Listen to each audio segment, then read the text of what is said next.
you, it can get dangerous. And we gon' slide, cause it ain't a thing to us. We keeping in charge, they pulling your car, cause it ain't a game to us.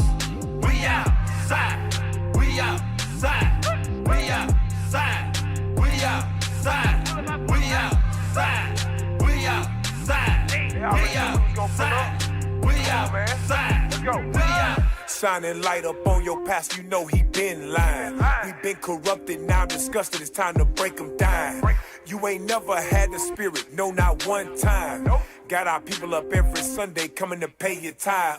Hey, but it's time for the real. Samuel, yeah, it's time for the kill. Christianity, part of my friends, but that itch got us breaking the seal. Taught us sin, yeah, it made us to kneel. White Jesus like everywhere. Broke our spirit and it made us scared. Now we in the streets, spiritually dead.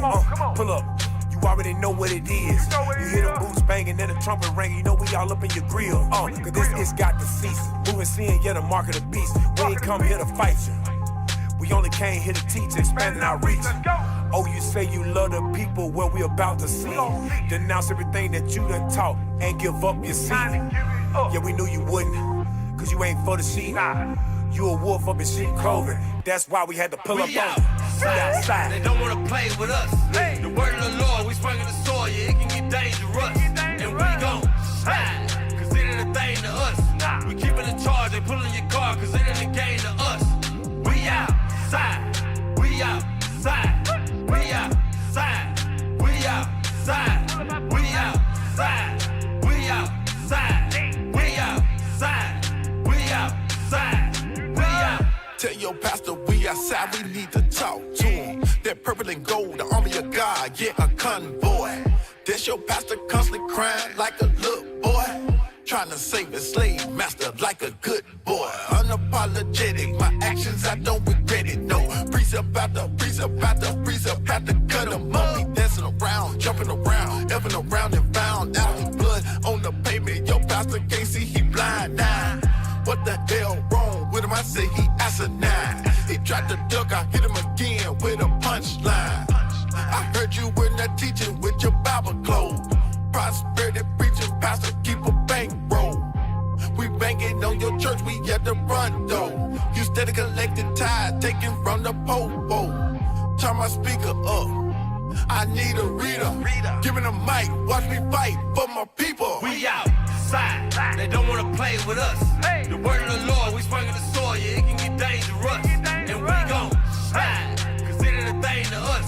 We keeping in charge, they pulling your car, cause it ain't a game to us. We outside, we outside, we outside, we outside, we outside, we outside, we outside, we outside, we outside.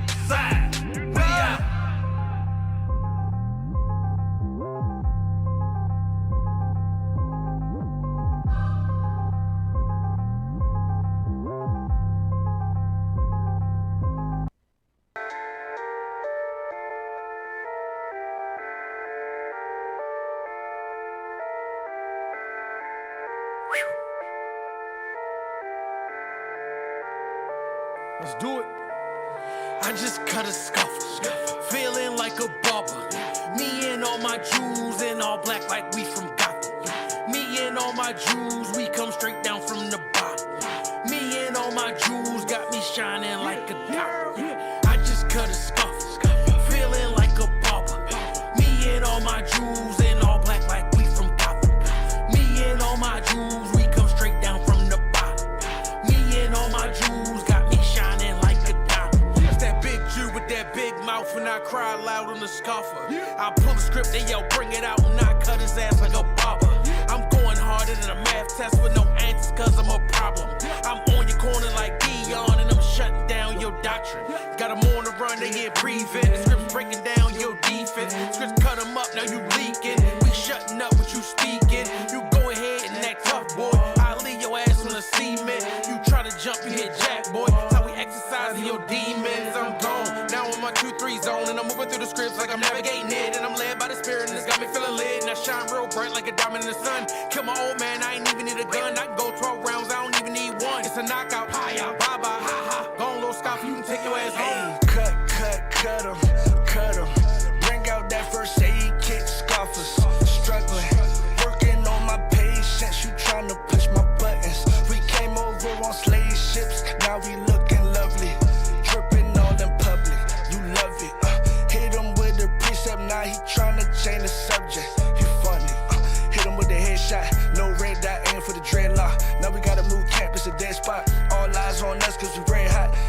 already know that the feds watch. I got no time for scoffers. We really around the way, ain't got time for bloggers. Me and all my Jews and all black like we from Gotham. Me and all my Jews see the problem and we solve them. I just cut a scoffer, feeling like a barber. Me and all my Jews and all black like we from Gotham. Me and all my Jews, we come straight down from the bottom.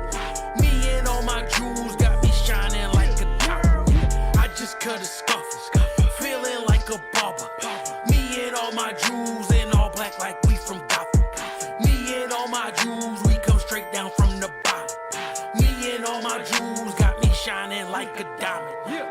There's a click of difference between me and you. I noticed Ishmael never liked me cause they know I'm a Jew. Somebody tell me the truth, like I got bugs in my nose. Invest my money in crypto, you spend your bread on these hoes. Fringes on all of my clothes, see y'all real fly as the crows. We dropping Jews in the bar, then make blood drop out they nose. They see my spirit, they froze. We make sure all blows connect. We plug the people with God, I'm guessing we the connect. Lately I beat on my chest when I'm transcending my flesh. Cause I feel just like a god, how I be acing these tests. Might catch me shouting out yes, cause it's a euphoric feeling. I used to keep my head down, now I bump my nose on the ceiling. I'm feeling, you got a problem, then address it.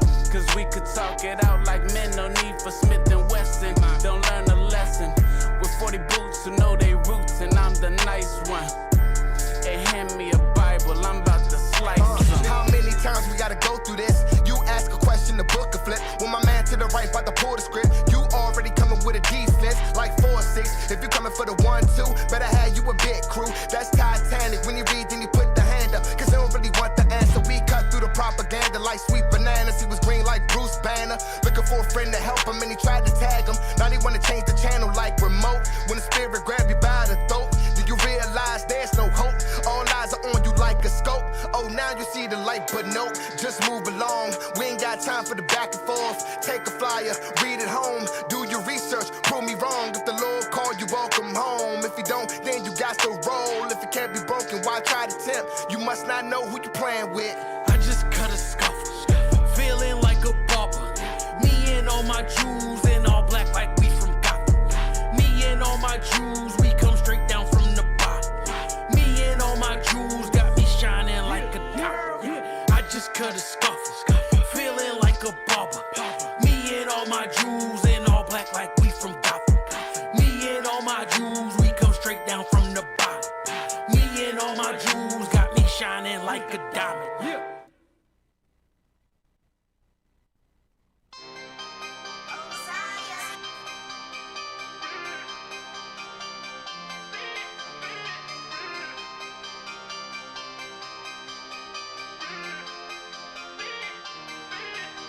We do everything for the most high. We gon' ride aside for the most high. We teach and preach in these streets. In the belly of beasts is a whole vibe. We beat up, load up, set up, ride through the hood. Ain't go live, it's a pin or die. It's a pin or die. We do everything for the most high. We gon' ride and slide for the most high. We teach and preach in these streets. In the belly of beasts is a whole vibe. We beat up, load up, set up, ride through the hood. Ain't go live, it's a pin or die. It's a pin or die. Pin or die, that's the vibe. Call my brother, he ready to ride, he ready to slide. Hitting the curb, converting their minds. You're running the streets, we put for time. I switch my grind, put up that 9, I'm cocking the back of my bloodline. I love you, so I tell you the truth. It's all pressure on that pipeline. Trying to give a spiritual clue, cause Christ coming with a blood slide. So don't knock what I do. I steer bold, straight prophesy. You lost in the trap, chasing that clout, not knowing this high time. You thinking you won't? But I'm casting down that third eye. It's spiritual, ain't no miracle. Egyptology is a lie. The religion been dumbing us down. It's time to get up and rise. Get back on your feet and fix your parts of the kingdom, heaven, our prize. If you reach, I teach, don't stop in these streets, cause I battle not come with that war mind. We do everything for the most high. We gon' ride aside for the most high. We teach and preach in these streets. In the belly of beasts is a whole vibe. We beat up, load up, set up, ride through the hood. Ain't go live, it's a pin or die. It's a pin or die. Everything for the most high. We gon' ride and slide for the most high. We teach and preach in these streets. In the belly of beasts is a whole vibe. We beat up, load up, set up, ride through the hood. Ain't go live, it's a pin or die. standing in the trenches, earn my stripes, can I get a witness? Beat the block in the streets with it, we bout to work all day with it. Loading up, ready for the battle, we in the bricks like a damn castle. Undefeated, always get the dub. Take the world, we get it back in blood. I live and die for the most high. Preach the gospel till a prophet die. My people starving, gotta say they lies. You go against the grain, you gon' fry. I had to shake back, no I can't look back. I'ma lose family, I gotta face that. Better get the picture like a Kodak. No symptoms, I don't need to fall back. Pressure make diamonds, ain't no holding me. Blood, sweat, and tears, that's my loyalty. 21 years he started wanting me. Whole time I was really royalty. Thank the Father, he my real guardian. Really want.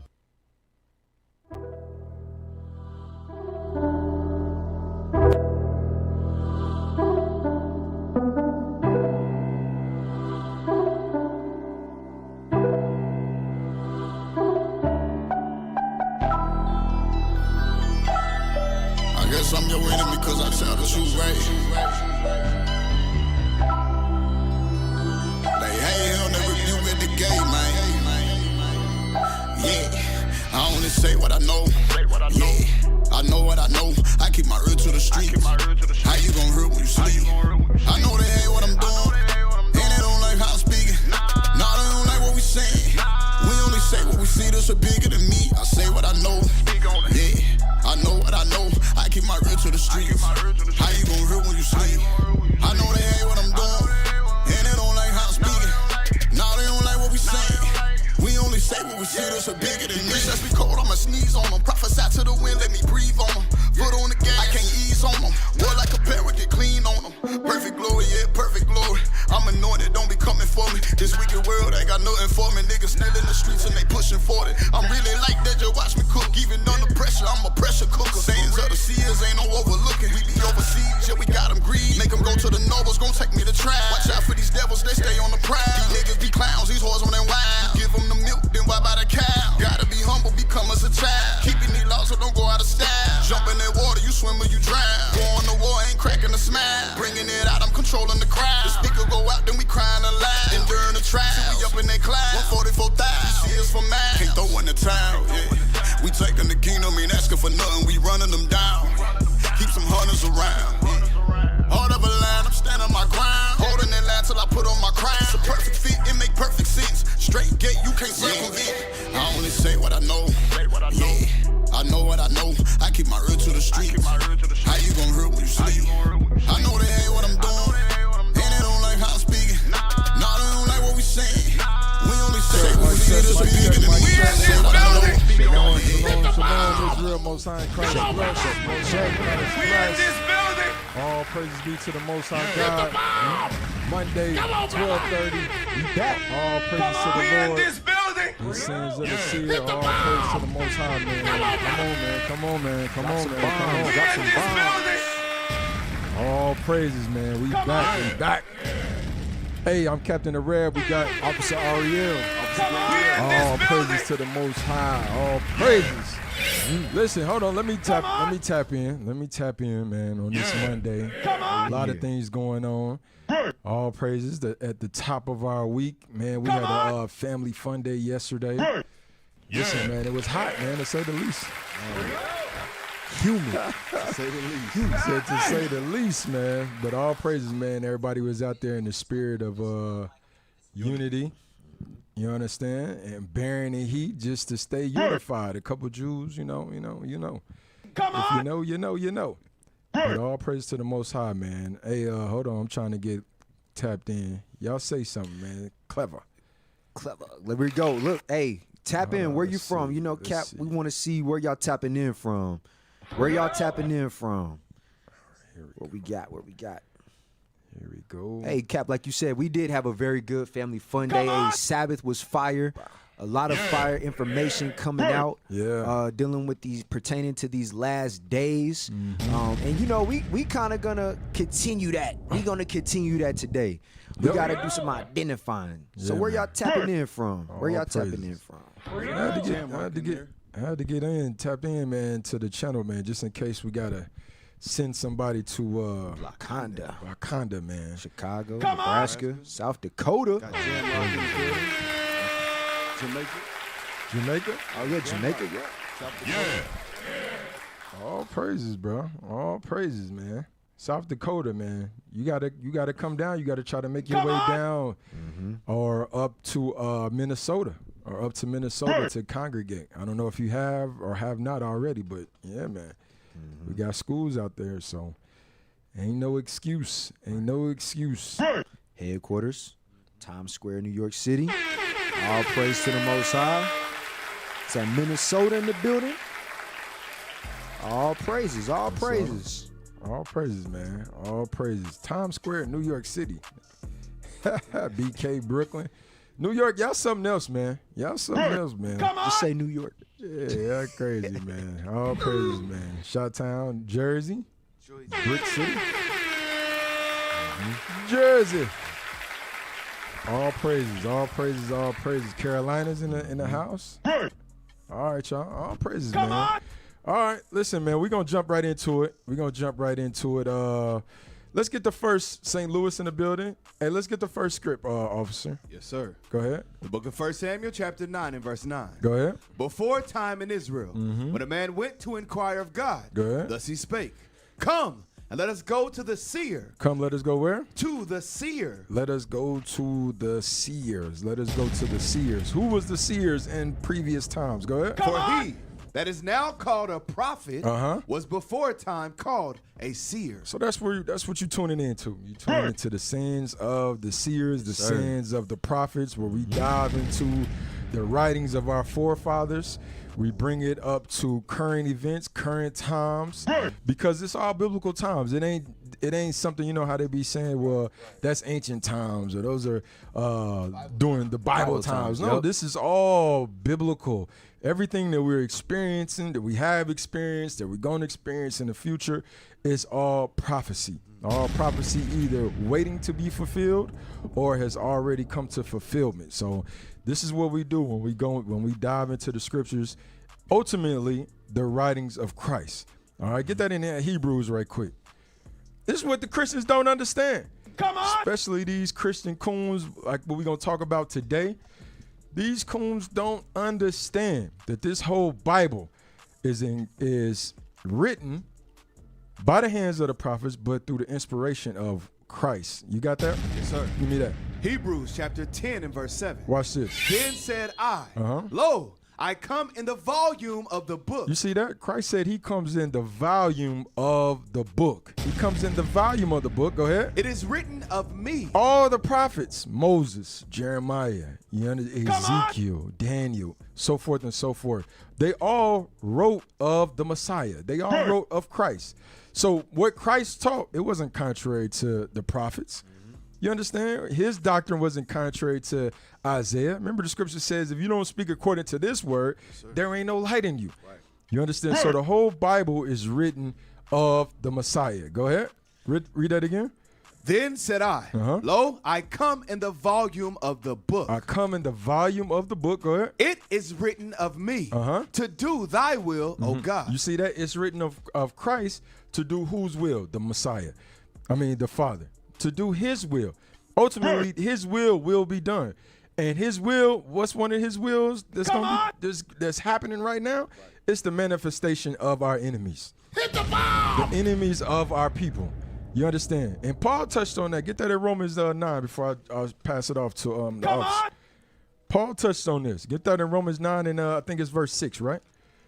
All Israel. Yes, sir. Give me that. Romans chapter 9 and verse 6. Go ahead. Not as though the word of God had taken none effect. Paul had to say, listen, it ain't like the word of God ain't taking none effect. You might think based on what Paul is writing, you might think that, hey, it was some changes. There's some changes that's going on. You understand? We changing up the doctrine. Said, no, the word of God ain't taking none effect. Go ahead. For they are not all Israel. They are not all there's a separation.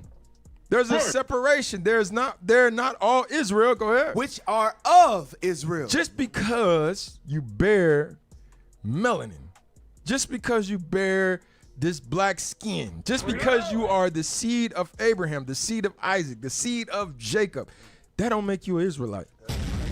Some of y'all have turned y'all back on your people. Come on! And we're going to show you the nucleus. We're going to show you where that's come from. You don't even have your own thoughts. Right. Your thoughts come from somewhere else. You understand? This is where Paul, he had to deal. It's amazing how we're dealing with the same things our forefathers dealt with during their time period. They always ran into oppositions of our own people. Right. You understand? Yes, and it is no different from today. Right. You know what I'm saying? I was going to say, Cap, to your point, Christ said the same thing to the scribes and Pharisees. He told them, ye are of your father, the devil. Right. Because they had that affinity or that allegiance to Rome, and they didn't have that love of the brotherhood, the unity, which was the spirit of Christ. That spirit that was there is now here today with these brothers. Yep. And you know what's so heavy about what you saying is, think about the mindset of those Pharisees and those scribes, right? When you read, get that in John 11 right quick. And I'm going to give it to you. John 11, you know what I want? Yes, sir. Give me that right quick. John chapter 11 and verse 47. Go ahead. Then gathered the chief priests and the Pharisees a council and said, what do we? What do we? Go ahead. For this man doeth many miracles. I want y'all to pay attention to the mindset of an enemy. The mindset of an enemy. He said, listen, this man do many counsels. Go ahead. Many miracles. I'm sorry. Go ahead. If we let him thus alone, go ahead. All men will believe on him. Come on. And the Romans shall come and take away both our place and nation. You see how ignorant the scribes and Pharisees reduce themselves to? He said, listen, they going to take away our place. You understand? Who gave them their place? Come on. To be high priests. Was it not Christ? Was it not the Messiah who said, I separated the children of Levi to me? You understand? But we, because of the hatred to your people and various other things, covetous, lust, different things that crept in, we associate your place, your platform to a whole nother nation. And some of our brothers and sisters, they share the same sentiment. Today, all the way up until today. You understand? Because you remember, get this in Hebrews right quick, just real quick. Hebrews 5 and 1, just to back up what I'm saying. Just to back up what I'm saying. Look, yeah, you're right. It sounds like damn Officer Tatum. Yep. And all these people, listen, I'm telling you, they was all put into place. It's a hell of a lot that some of these people got. Give me that right quick. Hebrews chapter 5 and verse 1. Watch this. For every high priest taken from among men Go ahead. is ordained for men in things pertaining to God. Go ahead. That he may offer both gifts and sacrifices for sins. You see this? So every man who's put in place, you're put in place, you're ordained of God. Period. But because of envy, because of lust of other things, the world, you understand? Because you wanna live the American dream, the white picket fence. You thought you was coming over here, to be comfortable. You want to separate yourself from your people. That's when you start to get a mindset. Well, wait a minute. The Romans put our place. We leave these niggas alone. You understand? What's the need of me? Why am I here? I'm no benefit. You understand? So you start betraying your own brethren. Put that thumbnail up there. That's right. And this is where we got it. I guess this is whole spirit, because all the leaders dealt with it. All the leaders dealt with it. These damn conservative coons, Christian coons. Go ahead, and Cap, I was about to say, the sister said something heavy. She said the same people back then are the same ones today. And like you said, Christ's will is to manifest our enemies, because a lot of times people think we just come at Esau. Yep. No, we got enemies of our own people. And the point of today's show is to highlight the nucleus, the foundation of their talking points, and what it is that they're defending and what it is that they believe. So just like you've seen with the scribes, Pharisees, and Sadducees, we're going to show you that. Can we go ahead? Yeah, go ahead, get the first one. We're gonna go back. We're gonna go back. All right. So this is Manifest Destiny. A lot of us, we've heard about it. I just want to touch on it briefly, because a lot of what Manifest Destiny was talking about was dealing with the mindset that these Christian conservative coons, they defend today, right? So read that. Manifest Destiny. Start at the term. The term Manifest Destiny was coined in 1845 by journalist John L. O'Sullivan. Now, it was coined in 1845, but the thought and the teachings and the movement was before that. We know whenever Christopher Columbus came over here, he came for war. He came to conquer. They came with the Inquisition that you see in South America. You've seen what they did to the natives. They came with white supremacy. Come on. Go ahead. It described the belief that the United States was destined to expand across North America. So right, because when they first came over here, those 13 colonies, they was only on the east side. They weren't supposed to be here anyways, but they already knew we're going to expand through what? War, white supremacy, and religion, Christianity. Come on. Many supporters argued that God had chosen the United States for a special mission. Come on. Americans had a duty to spread Christianity, democracy, and what they considered civilization. Now, when it says they had a duty to spread Christianity, democracy, and what they considered civilization, that's talking about war. They didn't spread Christianity by preaching it and people accepting it. Right. They preached it through fear. They preached it through death. That's how a lot of our forefathers, when you look at Christianity, when you go to, you got a script? You just gonna put something? Get Deuteronomy 28 real quick. Deuteronomy 28 and verse 64. Because Christianity was never spread by them just teaching it and us willingly accepting it. They had to force that on us, and this is how they did it. Deuteronomy 28 and verse 64. That's a good image right there. Deuteronomy chapter 28 and verse 64. And the Lord shall scatter thee among all people. So this is what the Lord said to the children of Israel. When we disobeyed his commandments, he said he's going to scatter us amongst all nations. Come on. From the one end of the earth, even unto the other. So we went to the four corners of the earth. Like you seen last week, if you pay attention, watching Sons of the Seers, y'all know, Cap, going over to China. Our people over there. We're in Africa. We're in Europe. We're in the islands, the isles. The Bible calls the isles. We're here in North America, South. We're throughout Everywhere. the four corners of the earth. So come on. And there thou shalt serve other gods. And when we got there, we were going to serve other gods. Now, when you put that image up, that's a good image right there. Put that image up. Because it wasn't no voluntarily, hey, we're going to serve these other gods. No, that's not how it happened. Right. That's not how it happened at all. They had to, they literally whipped, beat, murdered. You understand a lot of these indoctrinations, these images in our minds. Yeah, and this is what you're seeing. This is this image right here is a testimony. I want this one. You putting this one up here that I'm looking at? Okay. Yeah. Go ahead. I was going to say, Cap, and that's not something that happened overnight. No, that took years. That was generations. That's why the scripture says Esau has a perpetual hatred. So what they did, the first generation, the men would buck against it. We wasn't willingly accepting Christianity. Wish I had that book, Jews and Moors of Spain, because it tells you that we wouldn't accept it because we still knew who we were a little bit. And we knew Christianity was not real, was not the way. We understood it was white supremacy. So what did they do to the strong black man? Like you see reading the Willie Lynch letter, they took the black man and they demasculated him in front of his family. So that the woman would now raise the son to be docile, to be quiet. I think they had laugh barrels and out in public and stuff like this is what they did. And they raised the woman to be dominant, right? So you do that through generation. What do you get now coming out of the Christian church? Docile, weak black men and strong, independent black women. That's what came from the Christian church, and that was generations. So this was a plot. This ain't something that was coined in 1845. They came over here with a whole agenda that they put in place. So go back to the scripture, Deuteronomy 28:64. Deuteronomy chapter 28 and verse 64. Come on. And the Lord shall scatter thee among all people, from the one end of the earth even unto the other.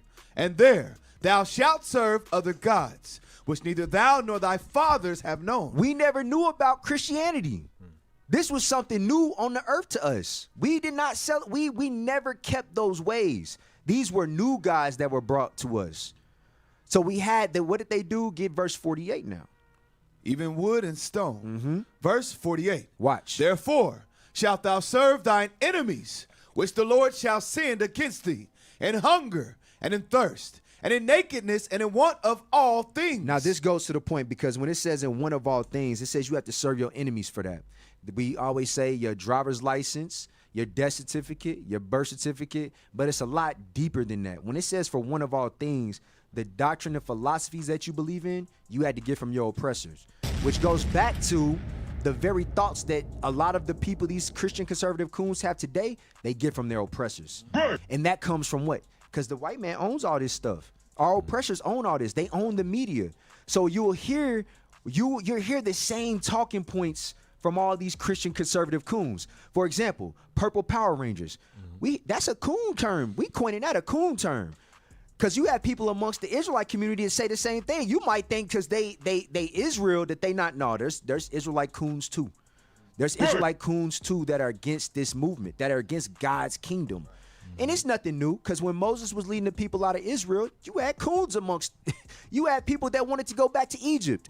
So just because you know your nationality, just like Kat brought out the precept, Romans 9, about all Israel ain't Israel, just because you know your nationality and know that Christ is a black man, don't mean you're not a coon. You fall into this as well. So read it. Read it again from the Verse top. 48. Therefore shalt thou serve thine enemies, which the Lord shall send against thee in hunger, and in thirst, and in nakedness. And you had to serve your enemy for the one of all these things. These things are basic necessities that whenever you have a land, you can provide your own food, you can provide your own water, you can provide your own clothing. These are all things that your land will provide. So the Lord is saying you're going to have to serve your enemies for this. Now, here in America, we know we are in ground zero. We are right here with our oppressor, Belly with of the Esau, beast. the belly of the beast. We depend on him, but not just us. You have Africa that has their own country. You got brothers and sisters over in Africa that have their own land that can produce these things. But guess what? Because of the Berlin Conference, they don't control those things no more. In South America, it's the same thing. The oil reserves that they have, you just seen President Trump was able to go over there, take the president, and kidnap him in front of the whole world. So these things that the Lord says you're going to have to go to your enemies. And that's what we see going on amongst the 12 tribes. We have to go to our enemies for the want of all things. Now, you had something else? All right, go back to the, what's the next one? Yeah. Go back to that. Yeah, read that again. Read that again. Just read the terms. The term. Read it again. The term manifest destiny was coined in 1845 by journalist John L. O'Sullivan. It described the belief that the United States was destined to expand across North America. Many supporters argued that God had chosen the United States for a special mission. Americans had a duty to spread Christianity, democracy, and what they considered. And that's true. Bro, that's biblical. Yes, sir. That's biblical right there. We just left Hiroshima where they dropped the bomb. After they dropped the bomb, it was a major spread. That's when the great covering of Esau happened. It took place. Everybody seen that bomb, and it humbled everybody. You understand? And what they come with, I put the head of Christ in there. That's what they came with. You understand? They started to spread the head of Christ all over the world. So what they saying, what you bringing out, these are facts. These are facts. Get that Revelations 13. Then queued up the next video for us. It said the Western expansion was part of God's plan. A lot of y'all be thinking that Satan is going against Christ. Satan is who's giving this man his power. Come on. You understand? When you read, get that Revelations 13:2, and then jump down for me, officer. Revelation chapter 13 and verse 2. Go ahead. And the beast which I saw. The beast is America, Babylon the Great. Go ahead, come on. Was like unto a leopard, and his feet were as the feet of a bear. We done broke this down many a times. He took different characteristics of these different nations who ruled in the past, and he associated with his platform or his foundation. Go ahead. At his mouth, as the mouth of a lion. Come on. And the dragon gave him his power. And who gave him his power? Satan. Satan gave him his power. So what did Satan do? Jump down. Watch this. Verse 13. Come on. And he doeth great wonders. Satan gave him the technology, the advancement, the intellect. You can split an atom. You understand? Nobody was doing that before. Right. Something you can't see. Huh? Say it on the mic. Something you cannot see. You understand? You can't see an atom. Who even thinks like that? Right. That's Satan. Remember, hold that. Give me that in Isaiah just real fast. You know what I'm talking about? He created the, yes, come on, bro. Watch this. Isaiah 54:16. Isaiah chapter 54 and verse 16. Come on. I have created the No, smith. read it. Isaiah chapter 54 and verse 16. You missed Yes, the sir. whole word. Yes, sir. Come on. Behold. Behold. You gotta say that thing right there. Because Christ wants you, when it says behold, it's like a attention grabber. Behold, I want you to pay attention. Read the next letter. Read the next word. I. I. It said I. Satan is not going against Christ. You understand? Satan is doing the Messiah's job on earth. So when you read Manifest Destiny, and when you hear the bulletins, this is God's plan to use America for the evangelizing, if you will, of white supremacy, of Christianity. That's the Lord's plan. Why? Because we sin. Going back to what you read, Deuteronomy 28.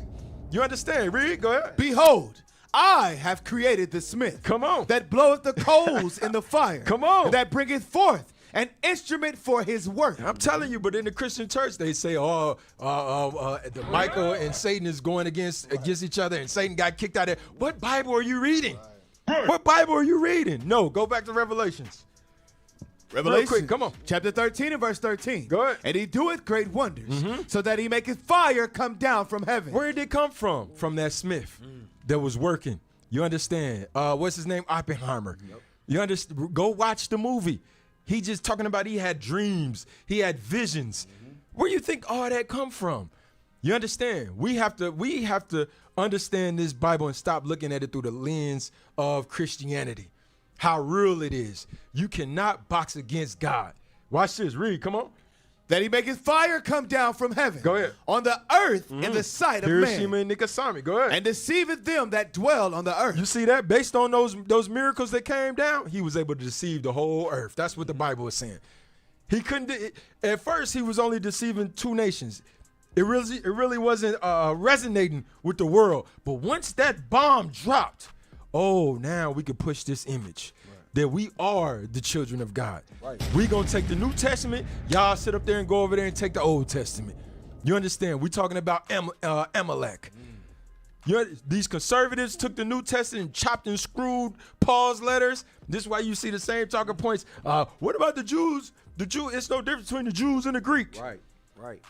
God loves everyone. We all God's children. Wow. Well, who? Well, if we ain't the Israelites, then who are black people? Come on. We God's children, brother. Which one? You understand? This is what's going on. Go ahead. And he doeth great wonders. Come on. So that he maketh fire come down from heaven. Come on. On the earth in the sight of men.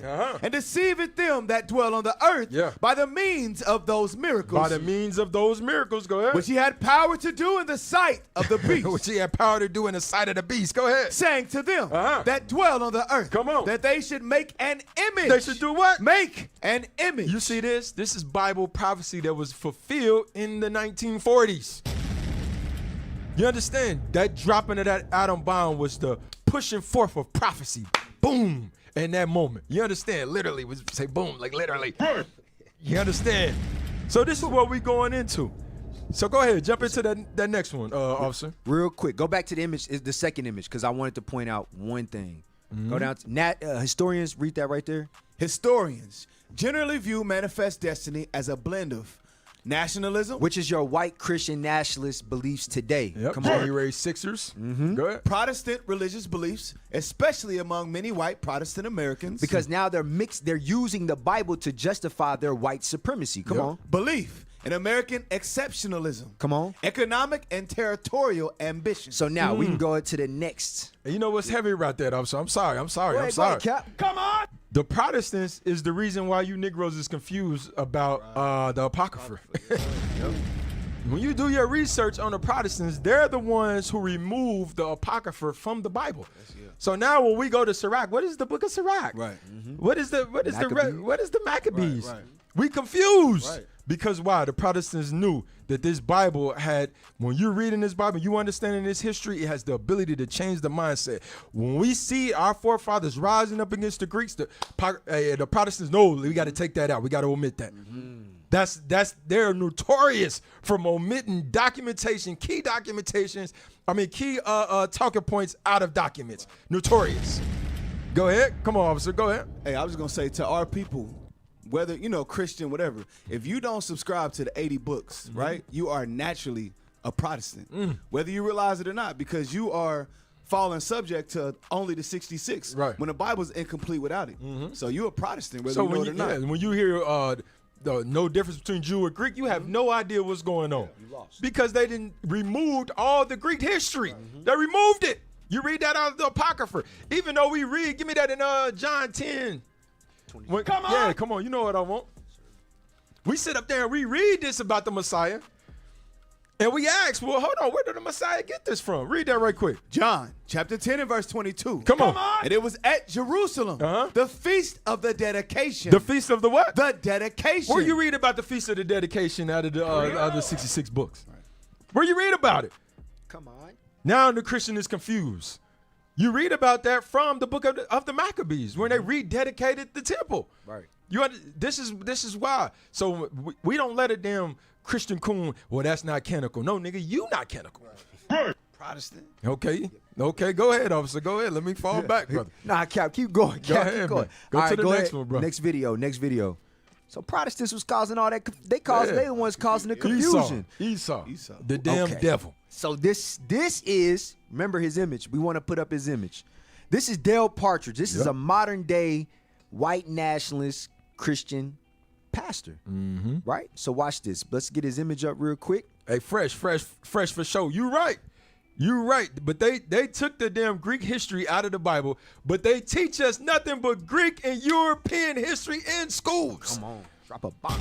You understand? That's you own something right there, big brother. Go ahead though. Go show his image real quick. We want to show his image. That's Pete Hegseth. Come on. Just look up Dale Partridge real quick. There he is right here. So this is Dale Partridge right here. The man that we about to read about in his doctrines and philosophies, his beliefs. All right. So now go to the article.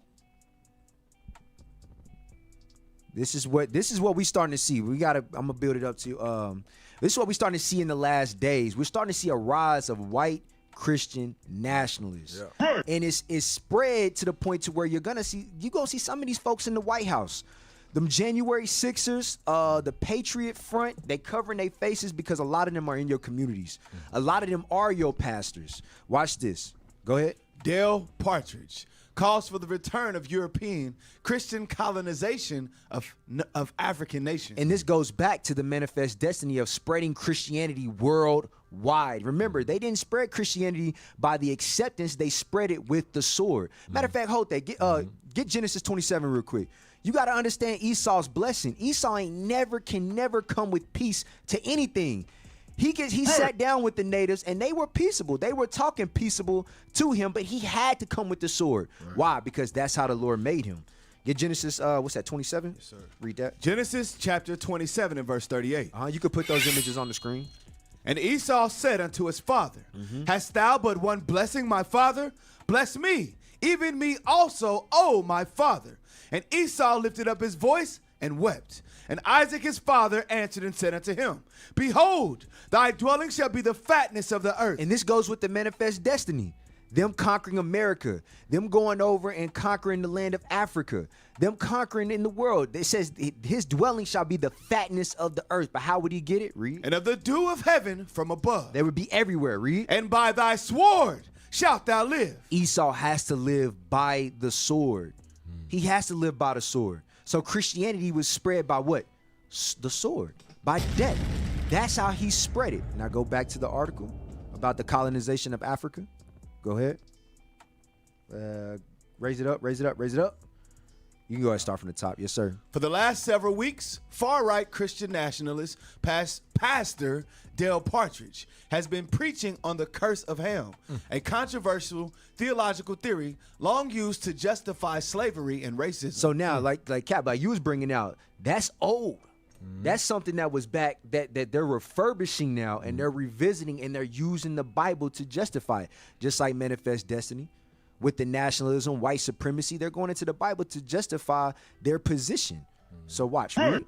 Originating in Genesis 9, the theory posits that black people were perpetually cursed by God to serve and be ruled by white people because Ham, one of the sons of Noah, looked upon his father when he was passed out drunk and naked in his tent. Read. Partridge claimed that African peoples and some of the people from India are the modern-day descendants of Ham. Y'all see this right here? This is a Christian pastor. This is, and his church ain't little. Neither one of these pastors we about to look up, their church is growing. So it's showing you what America, Christianity and Esau is revealing themselves. What Christianity, how America was founded on Christianity, they're going back to that. Listen, hold up. And we gonna get in the next video, but they like, hold on. All this freedom, all this liberal stuff, hey, no, that's not how we got to where we are today. We need to make America great again. Oh yeah, that's Trump. Yeah, that's his whole slogan. Make America. When was America great for his people? Back then, whenever they was conquering. When their Christianity was being pushed on all people, these far right Christian conservatives, and it's not just them. Liberals fall in that as well. Liberals hate our people as well. Don't think just because we going and exposing this that liberals get a pass. No, they're both two wings of the same bird. Like it says in Revelations. It says in Revelations about the two horns on the what's it? Revelations. Let's get that. Let's keep reading. Keep reading on this. Go ahead. Go back to that. And that they have been assigned by God to be ruled over and dependent upon whites, Europeans, Asians, Jews, and Arabs, who are allegedly the descendants of Ham's brothers, Shem and Japheth. Esau is the damn devil that the Bible speaks of. Wow! You understand? When you sit up there, they trying to put us under the same umbrella as Hamites. Hey, you got the definition, right? Give me that. Put that definition up there. We bring it out all the time. Just real quick. Listen. Look at what it says. Ham, the youngest son of Noah, born. This is from an Edomite. Zondervan Bible Dictionary. Edomite scholar. Go ahead. Born probably about 96 years before the flood. Come on. And one of 8 persons to live through the flood. Go ahead. He became the progenitor of the dark races. But who? Not the Negroes. Not the Negroes. So just because we bear the black skin, that don't mean we the same people. Go back. Go back. Read that again. Read. So you see where it says Europeans, Asians, Jews, and Arabs who are Ham's brothers, or descended from Ham's brothers, Shem and Japheth. All the nations that he just mentioned right there are Shemitic, including us. And he knows that. This devil knows that. But remember, Satan is confusion. That's why he was created, to cause confusion. And he's using this white man. You understand? Read on, read the next paragraph. Given that God has sovereignly assigned different stations and trajectories to different peoples for his glory. For his glory. Go ahead. Partridge declared that it is so only... he basically saying, you black people, you wasn't in the trajectory of greatness. You understand? Your trajectory was a down slope to perpetual servitude. Right. Wow! That's what he's saying. Go ahead. Partridge declared that it is only proper for Africa to recolonize by white Christians. Go to the next one. I'm telling you, bro. Y'all are following Satan himself. Hey, Cap, before you pull that one up, can you go back? It's just one sentence. One sentence to go with that. Can you read that part? That's not the answer to this problem. He's saying money's not the answer to this problem. Read. The answer Where is... Where you at? I'm right here at the bottom of this second paragraph. Highlight it. Because I don't know. Go down. Right here. Yep. The answer. Right there. That's not the answer to this problem. The answer is to return to European Christian colonization of African nations. And that goes back to that point that we bringing out, Cap, that this is what their answer is. This is what their foundation is. We need to go back to colonizing. Right. And like it says, they're going to go back to pushing that Christianity and pushing their white supremacy by force, by the sword. When the scriptures say that. Yep. Go ahead, Cap. Go ahead. Go to the next one. Yeah, go ahead. Read that for me, officer. Arizona pastor revives curse of Ham. You see that? Why he says revives? Because this is old. This has been going on. Hey, hold that. Get that book just real quick. Watch this. Read that, officer. A textbook of the origin and history, etc., of the colored people. Read the date. In Go back. 1841. So this doctrine, this is old. This has been going on. Go inside. That's why he says he revived it. Read that. 1838. In 1838, while making a start at the top. I have met. I have met with not a few. Because this is what I'm telling you. This is what we going into when you talking about these Negro traders. Listen to the mindset when they deep into damn slavery right now at this point. They're on the plantations all over America. It's documented. Watch this, read. I have met with not a few colored persons. Not a few of them. Go ahead. Who held historical views as prejudicial to the truth in our case as the whites do. So the Negroes had the same mind, that prejudice mindset, even as whites did. He said it wasn't just a few of them. Down there, all the damn scholars he's talking to, they all held this same damn mindset. What was the mindset? Go ahead. In 1838, while making arrangements to lecture on this subject, Go ahead. I met with a very respectable colored brother. Go ahead. Who expressed great doubts as to the propriety of opening the case at all. Go ahead. What then? Said I. Shall we shun the light? Said he. I am afraid the light will show us to disadvantage. He said, listen, if you bring forth that, guess what? We ain't no curse of Ham. We ain't no curse of Cain. He said, listen, if you shine the light on that, you're going to bring us into a disadvantage. You understand? They're gonna put the fetters. You thought they was coming at us before. You shine the light on this truth. Guess what, man? It's gonna get real hard for us. Where are we gonna fall? This is all we know. All we know is we the curse of Ham. All we know is we the curse of Cain. So if you shine the light that we not, then where does that leave us? Watch this. Go ahead. No, said I. Come on. My dear sir, light is life. Go ahead. And truth. Uh-huh. Therefore, let us read. Let us read. Search. Go ahead. And hear that we may have it just as it emanates from God. Go ahead. On this as on all other subjects. Go ahead. But I recur to the question, who and whence are the colored people? Go ahead. I, negatively, I answer. First, we are not the seed of Cain, as the stupid say. You see this? This is what they were spreading. You the curse of Cain. You understand? You the curse. You sitting up there. Remember, Cain got cursed first. Now, all of a sudden, it goes down the line. Get the next one.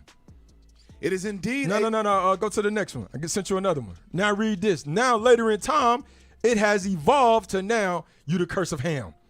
Go ahead. You go from one curse to the next curse. Go ahead. Those theorists are ministers and professors of the faith of the Son of God. They have not only thus desecrated their holy profession, disrespected the holy profession. Go ahead. but they have taken a part of God's word and construed it into a commission to shed the innocent blood of his creatures. Well, how did he do? Shed the innocent blood, which means what? Rape, rob, take them into captivity. You understand? Look, letting them know, listen, hey, this is your lot in life. You're supposed to be a servitude. You're supposed to be a slave. You take a certain key points of the Bible. Remember, the most famous one was servants obey your masters. That's something that they ingrained in us from a very young age. Read on. Go ahead. Noah cursed his grandson Canaan. Come on. And this dooms the black man to slavery and constitutes the white man the slave holder. You see this? This is something has been being taught through time. And he's saying, listen, no, we got to shed the light. We got to bring out the truth. Because what they're saying, these stupid, he called them stupid. What they're saying, that is it's not legit. It's not legit whatsoever. Go ahead. Go back to the pit. Hey, Captain, with that mindset, they feel justified when they put us to death. Yeah, that's it. They feel justified. So this is why it says he revived that curse of Ham, that teaching. Read that. Go ahead.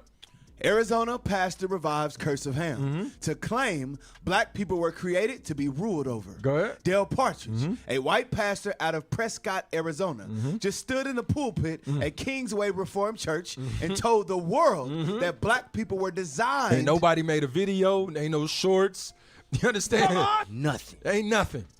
Ain't nobody in outrage. Because why? They trying to go back to their natural being, their natural thought, which is colonizing, taking over, not leaving not one damn grape by any means necessary. Go ahead. And told the world that black people were designed by God to live under the rule of everybody else. How you be a black man and sit in through that ceremony? How you be a Hispanic man? You in Arizona. Arizona. the damn capital, the capital of our Hispanic brothers and sisters, if you will. And you hear that you supposed to be in servitude, and ain't nobody outraged. Wow! I'm telling you, go ahead. Go ahead. You just say something, officer? Yeah, real quick, get Zechariah 11:4. Because just like Cap was saying, it pulled out where he was talking about the mindset of those slaves, where he's like, well, they putting us to death, and they feel justified by it. But watch what they say. Watch their mindset. Read that. Zechariah chapter 11 and verse 4. Come on. Thus said the Lord, my God, feed the flock of the slaughter. We are the flock of the slaughter, the 12 tribes of Israel. Feed the flock of the slaughter. That's what we do at Sons of the Seers. We feed our people the word. Come on. Whose possessors slay them. Now it says, whose possessors slay them, read. And hold themselves not guilty. This is their mindset because of what they were teaching. They were teaching the slaves that, look, you less than, you supposed to be in servitude. So when we put you to death, that's of God. God ordained that for you. Read. And they that sell them say, blessed be the Lord. And when they sell you, when they put us into slavery, captivity, when the translated slave trade, they said, blessed be the Lord.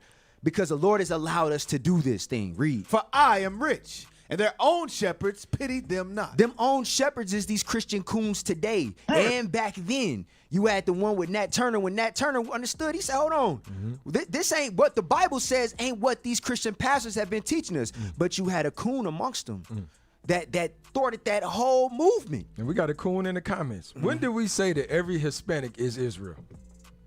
Oh, there you go. But not every black person. When was that statement made? Cap, he just proved I'm just proving a point. It's I know we read Isaiah. I know we read Romans 9:6 before. Yeah, we did. That literally says, not every black, Hispanic, and Native American, even though you come of the seed, you might bear the seed. You might bear that. What would you say? Characteristics or The traits. title of, you're an Israelite, but it says not all Israel is Israel. Come on. Some of you niggas are niggas. Some of y'all are damn Hamites. Come on. You understand? Chocolate covered Edomites. Father was a Hittite. God, yeah, for real though. Go ahead though, bro. But that was my point, Cap, before we got rudely interrupted by the Coons. Yeah, man, I'm telling you. Go to the next one, bro. You can't make this up. Go to the next one. Come on. Should be a yep, let's get it. Go ahead. So just to preface this is another leader of this new white Christian nationalist movement. And he's actually friends and the pastor of the Defense of Secretary Pete Hegseth. So let's see what his views are. Play that video. The South had a point on the constitutional matters surrounding the war.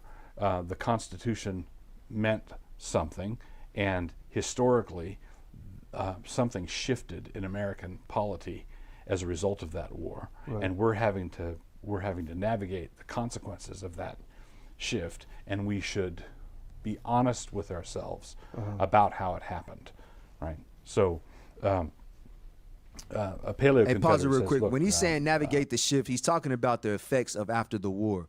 Whenever the South had lost and they abolished slavery, they started to do all that. He's saying he's using that to say now, and a lot of these, what you see in the comments from the Nolan Wells Blitz, a lot of them are starting to throw what they call black fatigue out there. He's saying this is the result of giving freedom, what they deem to be freedom. He said, which we're dealing with today is the after effects of that war. Watch this, read, play. I think that Lincoln was a centralizer. I think that the post-war amendments to the Constitution inverted the meaning of the Constitution. Before the war, the Constitution placed restrictions on the power of the federal government. After the war, those amendments became means by which the federal government suppressed the power of the state. You gotta stop again because this dude is lying. shift. You could tell by every word that he's saying, he's trying to be what we call politically correct as to not offend. But what he's saying is, all in all, he's agreeing with what was going on. The spread of white supremacy, the spread of Christianity. This is the foundation of his teaching, that the South should have won and they should have stayed like that. And because they didn't, and we know that it was of the Lord, but because it didn't, he's saying now, it's a shift in the views and how America was supposed to be or what it is today. And he said, this is what we're dealing with today. So this is pull his image up with Pete Hegseth. So this is him. And Yep. this Yep. Go ahead. This is him. Nene Judah. She go on point. Go ahead. This is him, and this is the defensive secretary, Pete Hegseth. Sis, you had a better image. Show that image with his shirt off, them tattoos that he got. This is Pete Hegseth right here. Put that on the screen. You can't make it up. You can't. You Just can't show the whole thing, bro. look. So you see the tattoos on his arm. You see the tattoos on his chest. You know where his beliefs lie. And this man is in the White House. So the January 6ers, the Patriot Front that you're now starting to see organize and march through D.C., march through Kansas City. This is what a lot of people are going back to. This is what a lot of Esau's reverting back to. How it started, the origins of it. We need to assert our dominance over what they believe, us being the people of Ham. Right. That's what they're going back to. And that's what this man, and this is a prominent teacher, this is a prominent preacher too. He said his church has grown by thousands since Trump done got in office.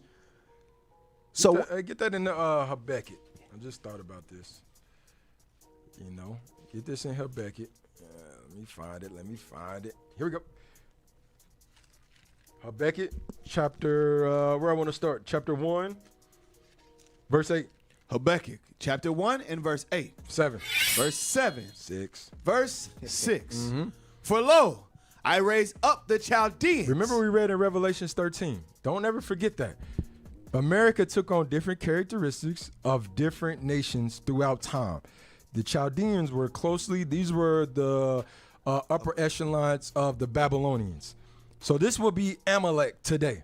You understand? Read it again. Watch this. For lo, I raise up the Chaldeans. Go ahead. That bitter and hasty nation. That bitter and hasty nation. Remember, think about it, man. Donald Trump is sitting here, the president, sitting here trying to negotiate peace with Iran.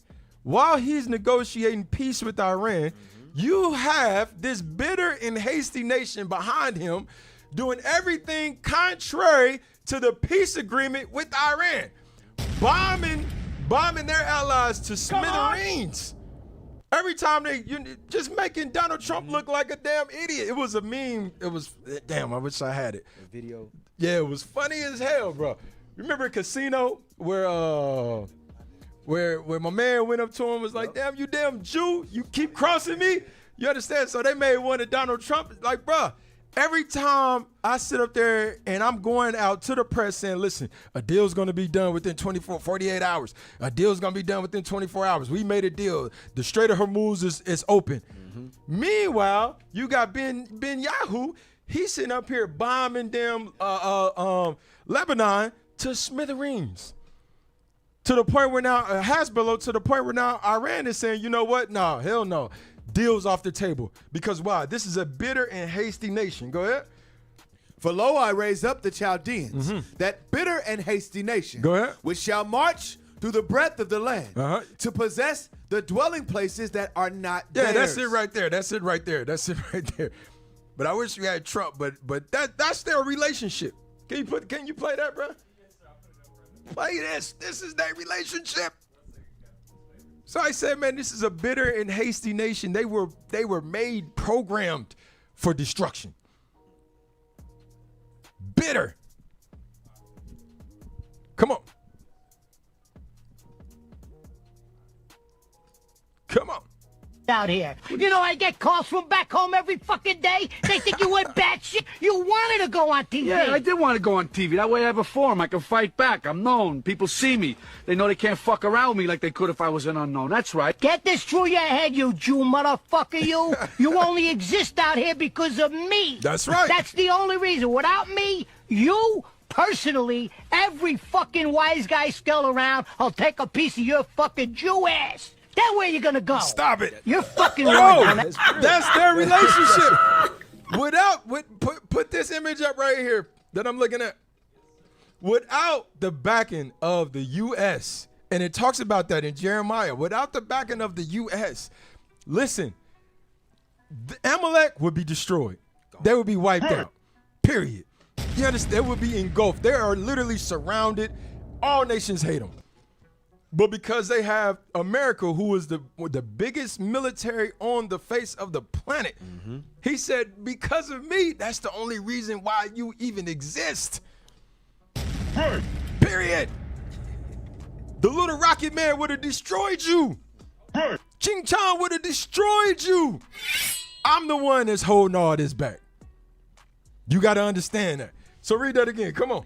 Habakkuk chapter. We're gonna jump down. Go ahead. Chapter 1 and verse 6. Come on. For lo, I raise up the Chaldeans, that bitter and hasty nation, which shall march through the breadth of the land to possess the dwelling places that are not. That's their vision, that are not theirs. That's their vision. They want to colonize. Jump down to verse 9. Verse 9. Well, how they gonna come? Come on. They shall come all for violence. They coming for violence, for the sword. Go ahead. Their faces shall sup up as the east wind. Come on. And they shall gather the captivity as the sand. He said they gathering all nations just like sand. Come on. You understand? Just like you go to the sand and your kids out there playing, they got the little cup, and they making sand castles. They just what would you say? Swiffing it up. You understand? Shaking it up and molding it, stop it, put it down and molding it as they will. That's Israel. Every little government, we got y'all in the captivity. We mold y'all. This is how we want you to act, think, talk. Don't speak against us. Don't speak against what would you call it? Antifa. Period. Go ahead. And they shall scoff at the kings. They shall scoff at the kings. Go ahead. And the princes shall be a scorn unto them. Come on. They shall deride every stronghold. Come on. For they shall heap dust. Heap up dust mean cause confusion. This is what Edom does. Go ahead. And take it. Then shall his mind change. Now, this is what we're going into now. Then here, the Civil War, what the man was sitting up there talking about, it was a change. It was a shift. Then his mind shall change. Oh, on a national scale, listen, we can't be putting these people in slavery. We can't be committing these atrocious acts. The world now is looking at us. We got video camera. We got media footage. We look bad. We got to go about this in another way. Abraham Lincoln was not trying to free niggas. I'm sorry. He wasn't trying to free Negroes. Right. You understand? He was putting them through another form of slavery, which is working in the damn steel mills. Right. 9 to 5. Industrial revolution is coming on. They needed workers. And the South was getting too much money for them to further their plan. They had to shut it down. That's the history. Go ahead. This is why I said that. Verse 11 again. Then shall his mind change, and he shall pass over and offend, imputing this his power unto his Caesar Borgia, his God. His God. Come on, Caesar Borgia. Yep, that image right there. Go to the so pull that. Go to the next one. Go to the next one. So that's what the man was saying right there. Right.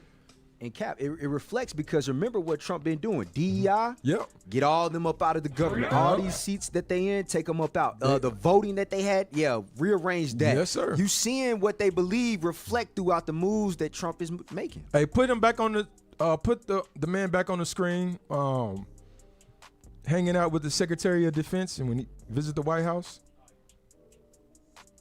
Put that back on there. Yeah. This is his damn pastor. So you think his views different from the secretary? Where you think his views come from? That all blacks should be what? In slavery. You understand? The Civil War, we lost the Civil War. We got to go about this another way.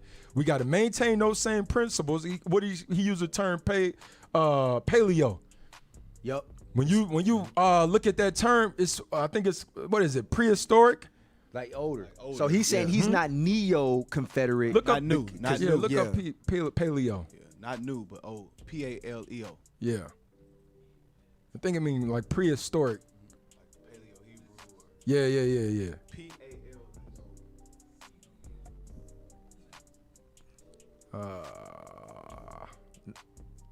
Just definition. Yeah, you got it right here. Put it up right there. Paleo. Yeah, go ahead. Yep. Is a prefix derived from the Greek words paleos, meaning old or ancient. You understand? Or prehistoric. They're going back to their old views before his mind changed. So he talking about, I coined it paleo, what would he say? Paleo Confederate. Confederate. Yeah. No, this is Paleos. This is ancient views. This is how they always was feeling before they mind changed. The ancient Confederacy. Yeah. Come on. All right, go ahead. Go to the next one. Let's keep it rolling. So we got to get to these damn. Gotta get to the Coons. Yeah, you're right. Come on. Yeah, play it. Where we? Go ahead. Yeah, play this real quick because this is what the belief. This is also reflecting what the church is teaching. These white nationalist churches are teaching. Play that. Come on. One of my fellow Substacker friends, Jen Budd, who used to work for the Border Patrol in the 90s and writes about the Border Patrol regularly. Everybody should follow her Substack. She's great. But she shared this commercial for ICE and the Border Patrol that was paid for by your tax dollars. And I had a panic attack over it when I saw it because the theme is set to music. We're going to watch it together. But it's a version of a song that I sang when I was in Christian nationalism as a child and teenager. The last time I'd sung it probably was as a teenager. And it was a call and response song that we would sing. We would sometimes march to it like soldiers. And so, yeah, it took me back to that. And I hadn't sung that song in 4 decades, probably, and I could still sing it. You know, that's how powerful this indoctrination is. And they're using those tools on the American public now. And you can see what that looks like in this commercial that was paid for by your taxpayer dollars. Let's watch. In 6:8, I heard the voice of the Lord saying, "Whom shall I send? And he will go for us."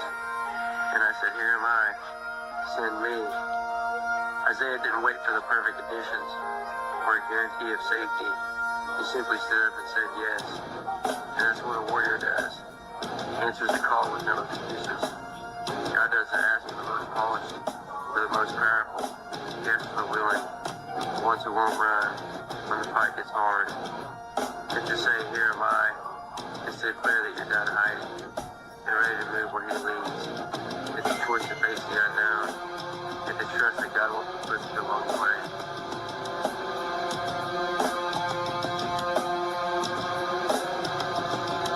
You see this, man? Stop it, bro. You see this? These are demons, bro. These are demons sitting here using Isaiah chapter 5 when the Lord healed Isaiah and then asked, hey, who am I going to send?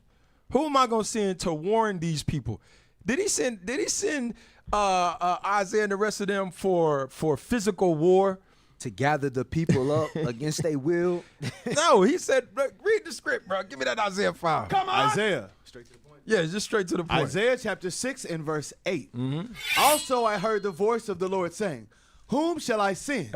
And who will go for us? Go ahead. Then said I, here I am, send me. And he said, go and tell this people, hear ye indeed, but understand not. Go ahead. And see ye indeed, but perceive not. Go ahead. Make the heart of this people fat, and make their ears heavy, and shut their ears, lest they see with their eyes, and hear with their ears, and understand with their heart. And do what? And understand with their heart, Go ahead. and convert and be healed. So hold on, wait a minute. So Isaiah was sent to do what? Convert. Convert and heal the people. But the Bible says because of our unrighteousness, he said, listen, you're going to go down there and teach. They're going to have eyes, but they're not going to see what you're saying, Isaiah. They're going to have ears, but they're not going to understand. They're not going to hear you, Isaiah. Kind of like when we going out there and we teaching the Bible. Right. That you guys you are literally, all the promises belong to you. After we break down this, we come forward with an immaculate breakdown. Beautiful. You God chosen people. What does the Negro say? What about the YT man? Wow. Where's he gonna be? We had brother had to say, well, damn, why you didn't ask about another nation? Why is it just him? You understand? Because the Lord prophesied that was going to happen. Because he doesn't want, this goes back to Romans chapter 9. Oh, Israel ain't Israel. Right. He don't want everybody to convert. And do you think Christ taught anything different? Get that in Matthew. I just thought about it, Matthew 13. When Christ said the same thing to the disciples. And they're using this as a revolution calling for other Edomites to go out and incarcerate our brothers and sisters. Isaiah didn't wait for the perfect condition.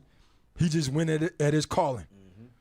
So you just got regular folk, no police training, no nothing, giving a badge, giving a gun, and going out there. Right. No training whatsoever. And you know people scary as hell. Mm-hmm. He got a gun.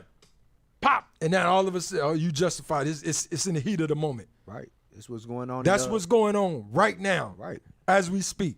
You got that? Yes, sir. Come on. Matthew chapter 13 and verse 13. Come on. Therefore speak I to them in parables. Right. I like that. Yo. So he said Isaiah was sent to convert.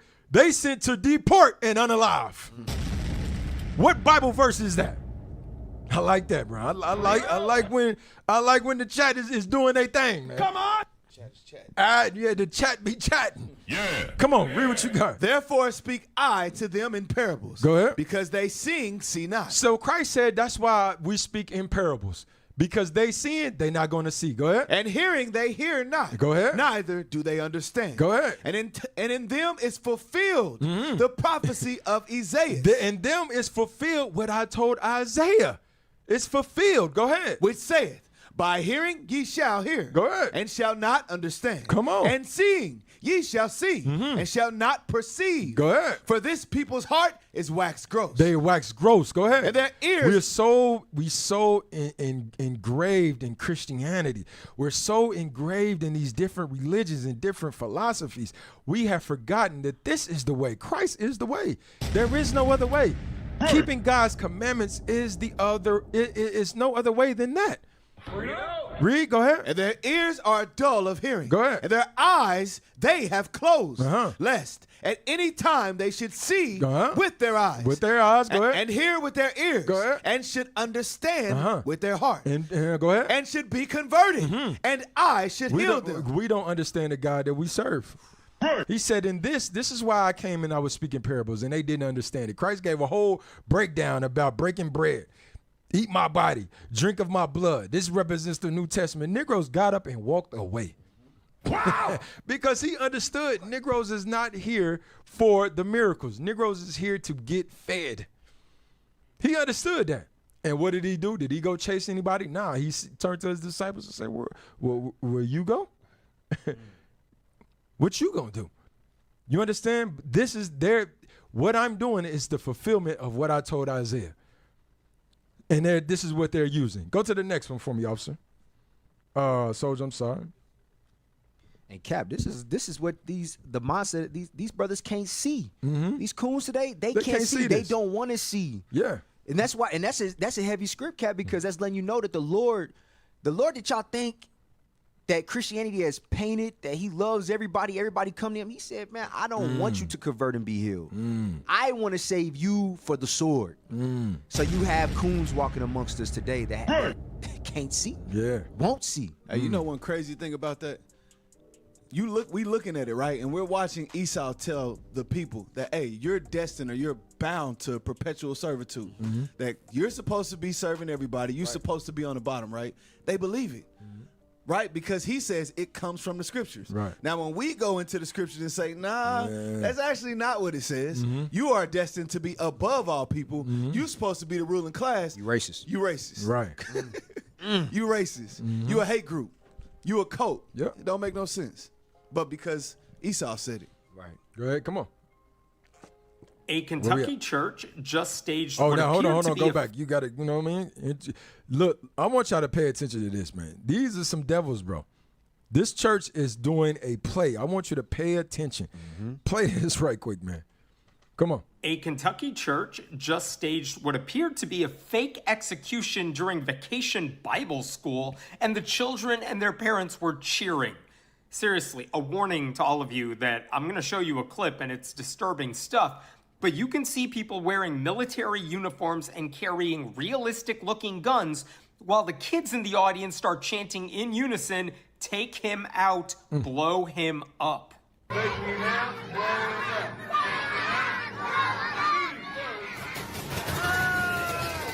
Stop. That's a play. That's a play that they have organized in the church. Wow! In your local Sunday church. Somebody sat there and said, you know what? This is it. This is it. We got one. Got us one. Let's sit up there and let's act out Hispanics, Issachar, Northern Kingdom brothers being assassinated, shot down in the street. You understand? Right. Let's act this out, man. I'm not sure it resonates in our minds. I think we need to rewind it and we need to play it again. Because even in this play, you think this is new? When the Lord said, get that Ecclesiastes 1:8, Tazzy, can you please look up a flyer of ancient lynching? Hey, Captain, with this video, remember what the first woman said, how she was raised in white Christian nationalism. I want go down. I'm looking for when you had all the kids and everything standing around watching the lynchings. Yes. Go down, because I like that one, but scroll down, let me see. No, hit that, because it's going to take you. Just scroll down. Scroll down. Yeah, this one right there to the left. All the way to the left, right there. Pull that one up. Say, why they pulling that up, Cap? Remember, we did enlarge it. An episode called The Grotesque Carnival. Yeah. Highlighting this stuff. Yep. Highlighting this stuff. So if you never saw it, go tune into that. Yeah. It's called The Grotesque Carnival. Yeah, you think you think that's like this is something new? Yeah, nah, this was a whole community event. I'm telling you, bro. Yeah, right. You got that script for me, yes, sir. officer? Ecclesiastes chapter 1 and verse 9. Come on. The thing that hath been. The thing is give me that, the precept, the thing is talking about man. Give me that. Solomon broke it down. Watch this. Ecclesiastes chapter 6 and verse 10. Watch this. Pay attention. That which hath been is named already. And it is known that it is man. It is known that it is man. So go back. Watch this. Ecclesiastes chapter 1 and verse 9. So put man there. Go ahead. The man that hath been. The man, I'm sorry. It is that. It's hard Read to do it. Come on. The man that hath been. It is that which shall be. And that which is done. It is that which shall be done. So the man that have been is the man that shall be. And the man that was here is the man that's going to come. That's what the Bible is saying. So when you see these little kids, they clapping, shoot him down, shoot him down. This is the same thing. Put that image on the screen. Hang him up, string him up. Hang him up. Right. String him up. Where they used to circulate flyers. We got one. We're going to lynch him at 12 o'clock. A picnic right after church. Yes, right after church. You see they in their Sunday best. And Negroes are still, it's 2026 and you still following after this? And Cap, don't forget the video that Edomite said where he was like, we do this. Yeah. We can't wait. We do this. We have meetings about y'all. Yeah. And I seen another video where they said it's been like 248 these lynches are on the rise. But no, all of a sudden our people are just having mental health issues and they hanging themselves up. Right. Nobody knows nothing. Come on, man. Come on, man. Did you put that image up there? Yeah, put that image up there. Let them see it. Can you zoom in so they can see sweet little Lucy Rebecca sitting there? Lucy. Sweet little damn Sarah sitting there. Mrs. No, I want this one. I want you to enlarge this one. Mrs. Knuckleburb. You know, your fifth grade teacher. That's calling you in for parent-teacher conference. That's why it says never trust your enemy. For real, though. As iron rusteth, so does his wickedness. So at first, it might appear to be everything cool, but like it said, the 4 W's. White people, whiskey, water, woods. Oh, it'll manifest. That rust will manifest. Hey, now, go back and play the video. Look at them. They all just sitting down there watching the man get lynched, watching the man be murdered for a crime he ain't even do. I guarantee you. You understand? Now. Go back and play the video. A Kentucky church just staged what appeared to be a fake execution during vacation Bible school, and the children and their parents were cheering. Stop. This is why you dumb Christians don't know nothing. Because this is what they say. This is Bible. It's supposed to be Bible study. They having plays.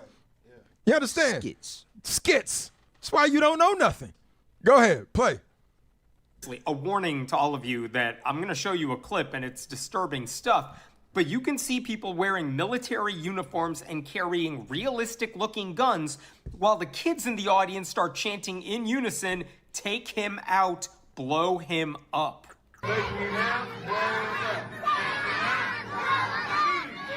Stop. And you got these are black kids. Yes. Wow. I'm telling you, and you wondering why the Lord said 2/3 of Negroes gotta go. 2/3 of niggas. That's why I don't understand how you saying I'm saying all Hispanics is Israel. The Lord said 2/3 of Negroes and Hispanics, you gotta go that live in this country. Because you are lost. You got your kids sitting up there reciting, yelling out, "Take him out. Blow him up." Are you sick? You are sick in the minds. Go ahead.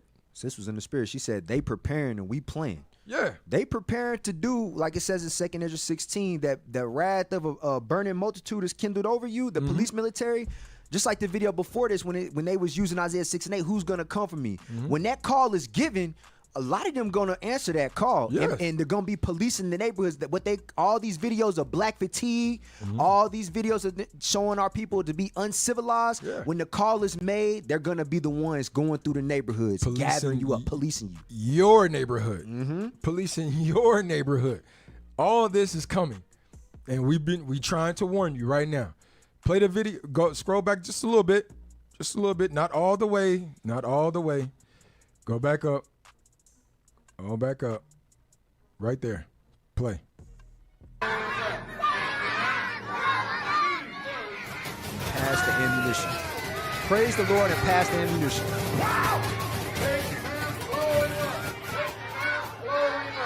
What the hell was that? After that scene, the men dragged the body outside and the pastor suggested they were going to blow him up. The church appears to be Mount Olivet Baptist Church in Lexington, Kentucky. I reached out today to Pastor Dwayne Walker for comment. I emailed. I called. That's it on this video.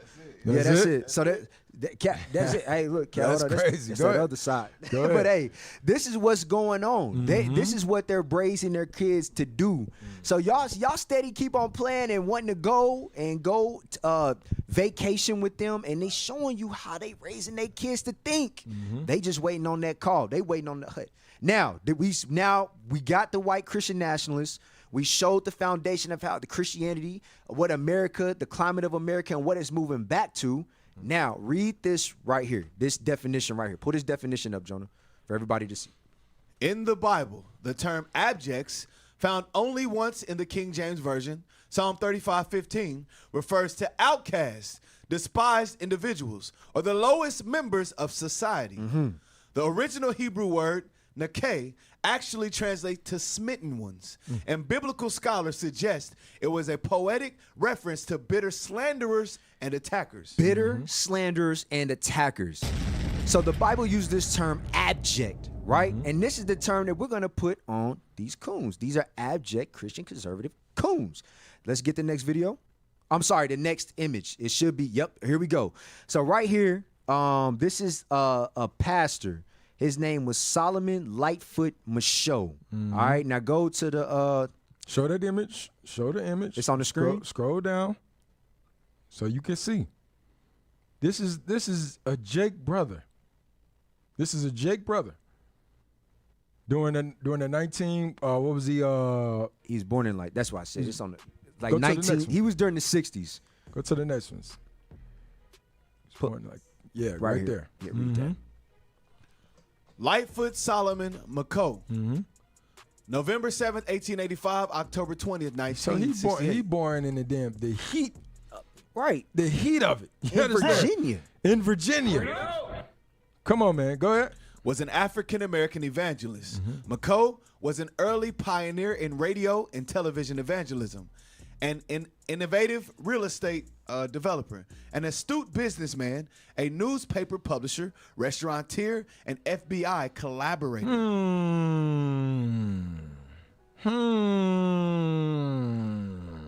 Things that make you go, And Cap, look at all the things that he had during that time. Yes. He was favored. He's that token Negro that said, I ain't go through slavery. That ain't affect me. Right. Pull yourself up by 'cause your remember, bootstraps. He's born 85. Mm-hmm. That year should sound familiar.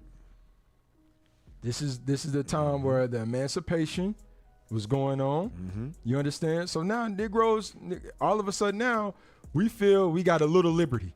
This is when he's coming up. Mm-hmm. You understand? You just now all of you forgetting all the stuff that happened pre-emancipation. Go ahead. He founded 7 East Coast Church of God congregations. Go to the next one. So he had a big following, right? Bro. He had a very big following from that from the radio that he had, the radio station that he had. Yeah, it grew. So he had a big following. So Yeah. watch this. This is what he did. FBI records uncovered in 2018 detail a long relationship between Elder McCoe and the FBI.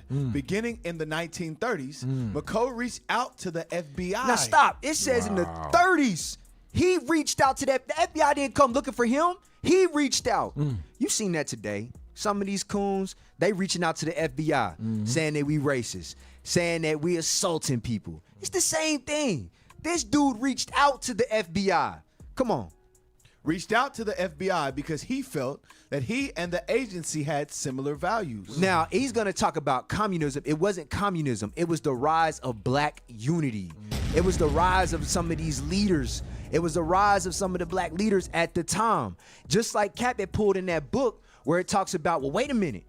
If they start to do this, it's going to take my position away. Right. It's going to put me in a position where my radio station, I'm on the fence.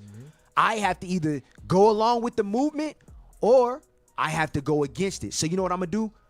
I'm going to collab with the FBI early. I got to get ahead of this. Read. Eventually, in the 1960s, McCoe collaborated with the FBI to discredit civil rights activist Martin Luther King Jr. So what he did was he used his platform to discredit, to slander, bitter slanderers and attackers, the abject. Solomon Lightfoot Michaud was an abject Negro. Damn, so the abject Negro been around for many generations. Been around, Cap. They've been around. Lord have mercy, man. Lord have mercy. Since the beginning of time, Cain was the first abject nigga. Abject Negro. And they just been coming back generation after generation after generation. Lord have mercy. Come on. Don't this sound familiar? This sound familiar, man. You understand? Onias, remember, I'm sitting here looking at it. Can we read that right quick? Yes, sir. Or was you going to bring this out? No, go ahead, Cap. Go ahead. Give me this right quick. Said he sought them out. Sought the feds out. Let's discredit Martin Luther King. Okay. Let's get this. 2 Maccabees chapter 4. Watch this. 7. 2 Maccabees chapter 4 and verse 7. But after the death of Seleucus. Actually, start at verse 5. No, 6. 4. 2 Maccabees chapter 4 and verse 4. Onias, seeing the danger of this contention, and that Apollonius, as being the governor of Seleucia and Phoenice, did rage and increase Simon's malice. Go ahead. He went to the king. He did what? He went to the king. That's what I said, bro. This sounds familiar. These are characteristics of abjects, rejects, bitter. He seen the contention. He said, "You know what? I got to go to the enemy." Go ahead. Watch this. He went to the king, not to be an accuser of his countrymen, but seeking the good of all, both public and private. Come on. For he saw that it was impossible that the state should continue quiet, and Simon leave his folly, unless the king did look thereunto. Come on. But after the death of Seleucus, when Antiochus, called Epiphanes, took the kingdom, Jason, what did Jason do? The brother of Onias, labored underhand. What'd he do? Labored underhand. Damn, go ahead. To be high priest. Go ahead. Promising unto the king by intercession 360 talents of silver. Wow, go ahead. And of another revenue, 80 talents. Beside this, he promised to assign 150 more, if he might have license to set him up So go ahead. Set him up a place of exercise. Right. So what happened? It was a give and take right there. This is what we're reading all through. It's the same spirit, brothers and sisters. Go ahead. Go back to that. Read that again for me. I'm sorry. Read that again. Eventually, In the 1960s, McCall collaborated with the FBI to discredit civil rights activist Martin Luther King Jr. McCall himself felt that King's approach to race relations was overly divisive and destructive. The FBI, and in particular FBI Director J. Edgar Hoover, saw a communist threat in Dr. King's message and considered him a radical. Damn, considered him a what? A radical. A radical, go ahead. Dr. King became a target of the FBI's counterintelligence program, or COINTELPRO. McCall became a special correspondent for the FBI and began to publicly oppose Dr. King in his sermons. You see that? So that's the same thing, Jason. That's the same thing Jason did to our brother Onias. The same spirit. Go to him and let's discredit him. You understand? Because this man was doing great works. Why we don't speak against? You never hear us speak against Martin Luther King, Malcolm X, and our different leaders, Marcus Garvey, because they were standing up for the betterment of their people during the time. You understand? But you got these Negroes like Jason that we just read about that's coming underhand, trying to make leagues with the king, with the enemy. You understand? To discredit the work that's being done. And this is what he did. Go ahead. Go back to the, read that again for me, officer. Where'd you leave off from? That was this last sentence, Cap. Read it again for me again. Started Dr. King became a target. Dr. King became a target of the FBI. So he put him on, you literally put the feds on this man. You understand? Literally. Go ahead. Counterintelligence program. Come on. Or COINTELPRO. Go ahead. McCall became a special correspondent. Wow. For the FBI. And began to publicly oppose Dr. King in his sermons. So take note. Take note. Those who are publicly coming out and are opposing things of those individuals who are standing up for their people, the enlightenment of their people. Understand what's going on, man, behind closed doors. When you coming out, if we're saying something, what are we teaching that's wrong? When we telling our brothers and sisters stop smoking, marry your wives, you understand? Take care of your children. Right. Work. Be an entrepreneur. Take care of your people. Because if you don't, you're worse than somebody that don't believe. What are we teaching in that's incorrect? That's wrong. Nothing. You understand? So this is, but you got those that's coming out, just like the brother right here coming out speaking up against Martin Luther King. And Cap, like you said, creating damn ceremony. What would you say? Damn, what's the word? Division? Or no, not divisions, sermons. but his he was creating sermons against this man. Right. So that'd be the talking points today of how they use their platform. You see how they marching out there, the Purple Power Rangers? Don't you get tired? Yeah. That's all they will say. And that's what this man was set to do. He had to discredit the leaders. And it wasn't because Martin Luther King Jr. was a communist or believed in communism. That's not what Edgar Hoover's COINTELPRO was there to stop. Right. It was there to stop black and brown unity, the rise of a messiah. So he had to use the people in his platform and his following to discredit it, to cause division throughout the movement. That's what he was set for. And it's the same thing today. Same thing today. Hey, where is it? Give me that in Isaiah. Offender. For the word's sake. Let me get that right quick.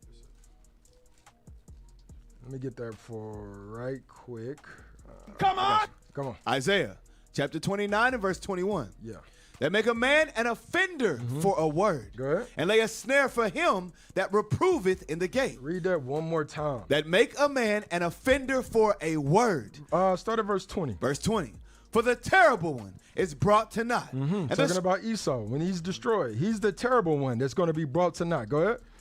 For the terrible one is brought to naught. Come on. And the scorner is consumed. Go ahead. And all that watch for iniquity. All that watch for sin. Go ahead. Are cut off. Because this is what they do.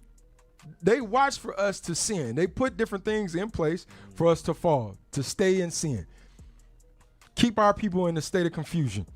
These damn sermons that they create that's talking about all the same things. They're after the terrible one. And what else do they do? Verse 21? That make a man an offender for a word. They make a man an offender for word's sake, for what we preaching. We coming straight out the Bible. We teaching to keep God's commandments. Just like them white Christian nationalist pastors. Yeah. They be trying to use them. It's wrong, but they come out the Bible. Nobody says a word. But now we offended. I like when somebody had comment up there. They did a comment. Post that comment again if you can.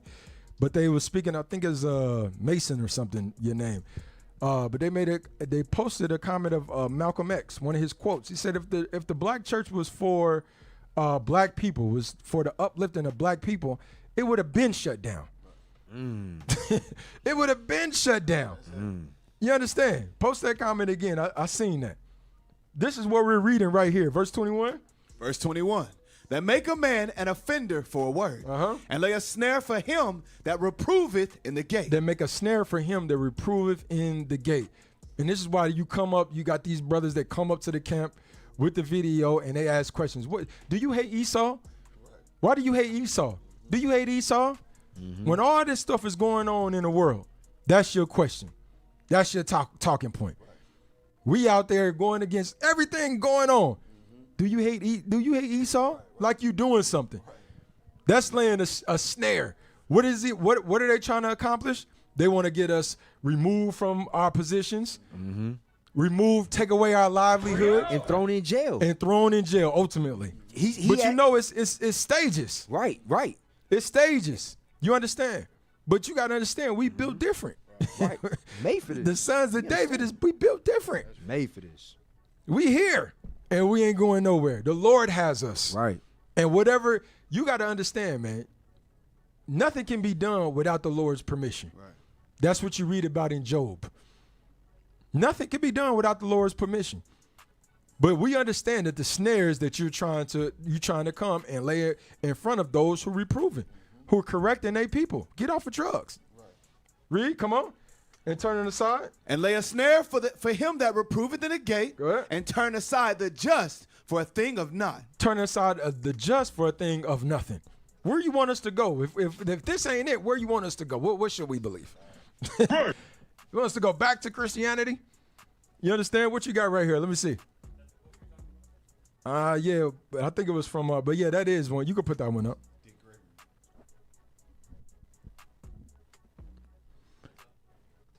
Yeah, yes, sir. If the black church was truly empowering black people, the government and the FBI would have shut it down a long time ago. You see that? They would have worked tandemly to shut this thing down.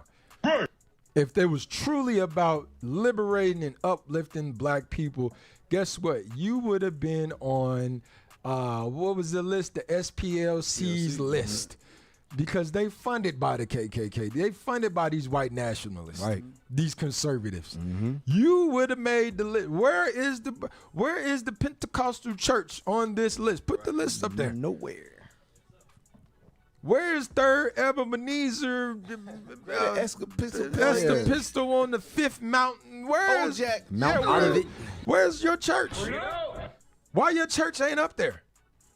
You understand? Because you're not for the uplifting of black people. Right. And you know what? Give me that in Jeremiah. Listen to what the Bible says about our people. Jeremiah, sit up there. Give me, I'm shooting from the hip right now. Jeremiah chapter 5. It said what our people love it so. Oh, yes, sir. Let me look at it. Let me find it. Here we go. Jeremiah chapter 5, verse 30 and 31. Yes, sir. I'm sorry. Jeremiah chapter 5 and verse 30. Go ahead. A wonderful and horrible thing. He said it's a wonderful and a horrible thing. Go ahead. It's committed in the land. Come on. The prophets prophesy falsely. You said when you got freaking these pastors that prophesying falsely, that's teaching of peace, this is a wonderful and it's a horrible thing to our community. Go ahead. And the priests bear rule by their means. Go ahead. And my people love to have it so. And my people love to put on their Sunday best and go in there and hear nothing, a damn motivational speech. That's why you feel all good when you come out of church. But then guess what? Come Monday morning, back to reality. Back to the same old oppression. We've been on many of church blitzes where you coming in there, you hearing the sermon, and the first thing you do when you come out is light a cigarette. What have you learned? You sitting in the parking lot smoking a damn cigarette, babies in the car. What did the pastor really truly teach you? Nothing. But our people love to have it so. Go ahead. And my people love to have it so. And what will you do in the end? And what you gonna do in the end thereof? But look crazy. 2/3 of our people, you're gonna know it was a prophet. And who is this? Get the next one. Let's show the Negroes. Come on. At the forefront. Bring forth the abject Negroes. Listen to this, Negro. We gonna stay. We stand on you. Go ahead. Really understand like theology fully. I just knew you went to church, and at the end of the sermon, the preacher's going to talk about Jesus died and rose again on the third day, and you need to give your life to him. And got baptized at a young age, and did the things that I thought I was supposed to do as a Christian. And really, it wasn't until I got older that I realized maybe I'm You hear not what he's saying? doing this thing. He's discrediting black pastors. Run it back. He's saying all you preaching is the same thing. Oh, I'm gonna hear the same thing every Sunday. It's the same sermon every Sunday, and my people love to have it so. His own words falling up on him. Read it. Play it again. This nigga's lost. Really understand like theology fully. I just knew you went to church, and at the end of the sermon, the preacher's going to talk about Jesus died and rose again on the third day, and you need to give your life to him. And got baptized at a young age. Remember they used to stop. Hold on. Remember they used to stop church. We're gonna open up the doors now. Yeah. Come on. If you need prayer, come on up. You want a church home? Come on up. And it be the same nigga that go up 50 times. Hey, nigga, you came up last week. The Sunday before that. You still ain't saved? The hell is going on? Go ahead, bro. And did the things that I thought I was supposed to do as a Christian. And really, it wasn't until I got older that I realized maybe I'm not like doing this thing all the way right. And I walked into this church that I'd never been into before because I went to predominantly black churches. And I played at a predominantly black church. Right. And I walked into this church, and it was called The Cure.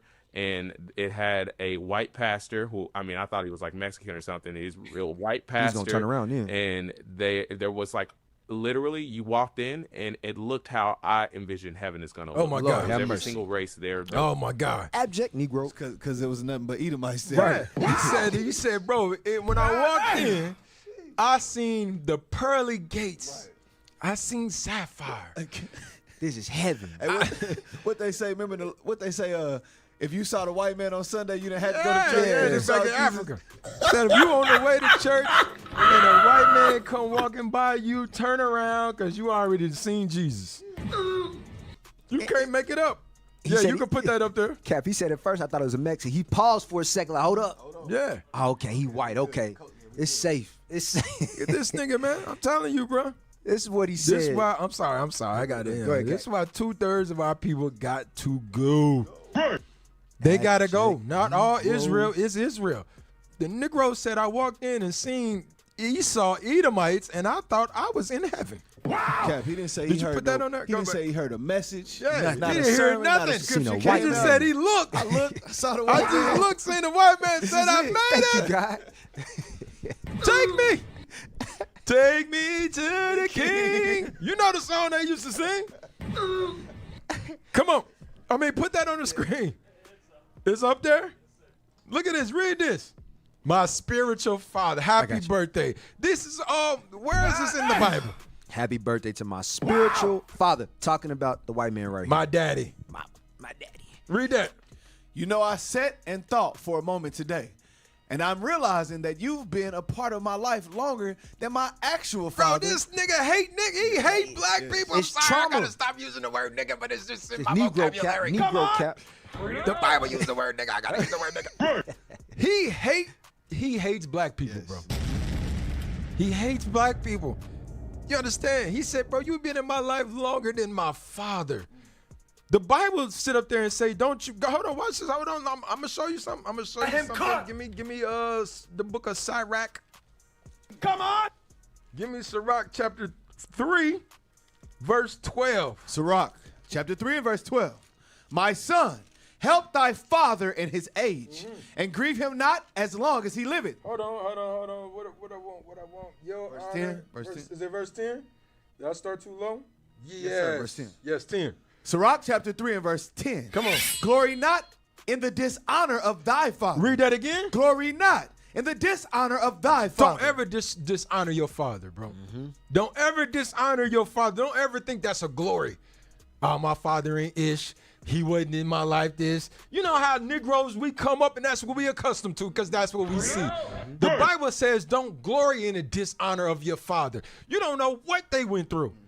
I started to understand my father as I got older, and I had to deal with the black woman. And Cap, a lot of that is because, you know, the message that the mothers give. Yeah. Because of whatever reason they separated, they couldn't stay together. I'm telling you. They teach that to their sons. They teach it. I'm telling you. I started to understand. Like, okay, I understand, Pops. I understand. Read it again, bro. Glory not in the dishonor of thy father. Come on. For thy father's dishonor is no glory it's no unto glory thee. unto you. For you to sit there and write this publicly because you want to be in cahoots with the Edomites. I'm sitting there realizing that you've been in my life longer than my actual father is, who left before I was a teenager. Why does that even matter? You had to make it a point. I thought all things was new. You're supposed to forgive. I thought you were supposed to forgive. You don't know what your father been through. Watch this. Jump up. I'm sorry. Where it says you can never repay them. I'm sorry. Let me. Verse 8. Verse 8. Honor thy father and mother, both in word and deed. Hold on. Go ahead. Let me see. You can never repay them. Help me out, y'all. Help me out. Father. Okay, never mind. I can't find it. But it says you can never repay them. Okay, don't worry about it. Drop it. Damn. I can't find it. So put that, was that on there? Yes, sir. All right. Now, put that image up there when they're in the White House. Can you remove the comments? Can y'all just find like is there any way to remove those comments? I don't think you on the actual page. Actually, no, put it up there. Put it up there because I see why y'all did it. Okay, I good. Y'all good. Put it up there. I see you cooking. You all right. Read that. Read his comment. Us black men do go to the White House. Hold on, wait, whoa. Who's us? It's only one. I see one nigga. Just one spot. Come on. Chocolate covered. I see one. Talking about us black men go to the White House. When? Where? When you win a championship? Right. You understand? When else you go? When you in Confederate with the Edomites.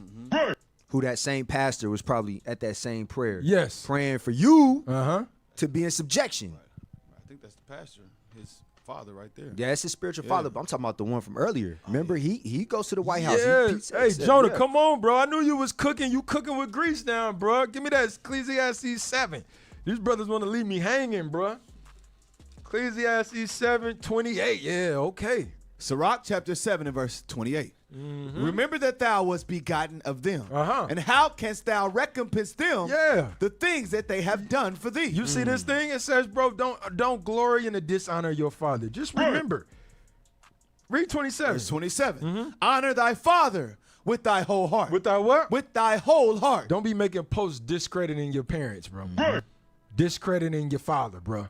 It said, honor your father and your father with thy whole heart. Go ahead. And forget not the sorrows of thy mother. Remember that thou wast begotten of them. And how canst thou recompense them the things that they have done for thee? You see that? How you gonna pay him back for working them long hours and providing for you to get you up to being a teenager so you can make sound decisions? Yes, sir. Because that was the decision you made to walk in there and say, you know what, damn, I'm in heaven. Right. Maybe at the never mind. Wow. Woo, man, the Negro. It's crazy. The Negro. Go ahead, bro. Go through them photos. Pull up to Tazzy T's screen. These are his points. So that's him at the White House with his so-called spiritual father. You all right, Jonah. Where's the political points that he was talking about? Go to that one. You just had it up. Damn. There it is. This is what he's saying. Slavery is not coming back. Au contraire, that's what they trying to do. Don't stop. Don't pop nothing. I'm sorry. You're going too fast. You're going too fast. Don't pop nothing if you hate the USA so much. That's another talking point. In God we trust, not our skin color. Come on. Free Black American. I don't apologize for loving America. Wow. Proud to be a Black American. This is all what he's posting on July 4th. And he's saying, regardless of race, be proud of to be a part of this country. Now, these same things that he's saying, you can hear that coming from Edomites.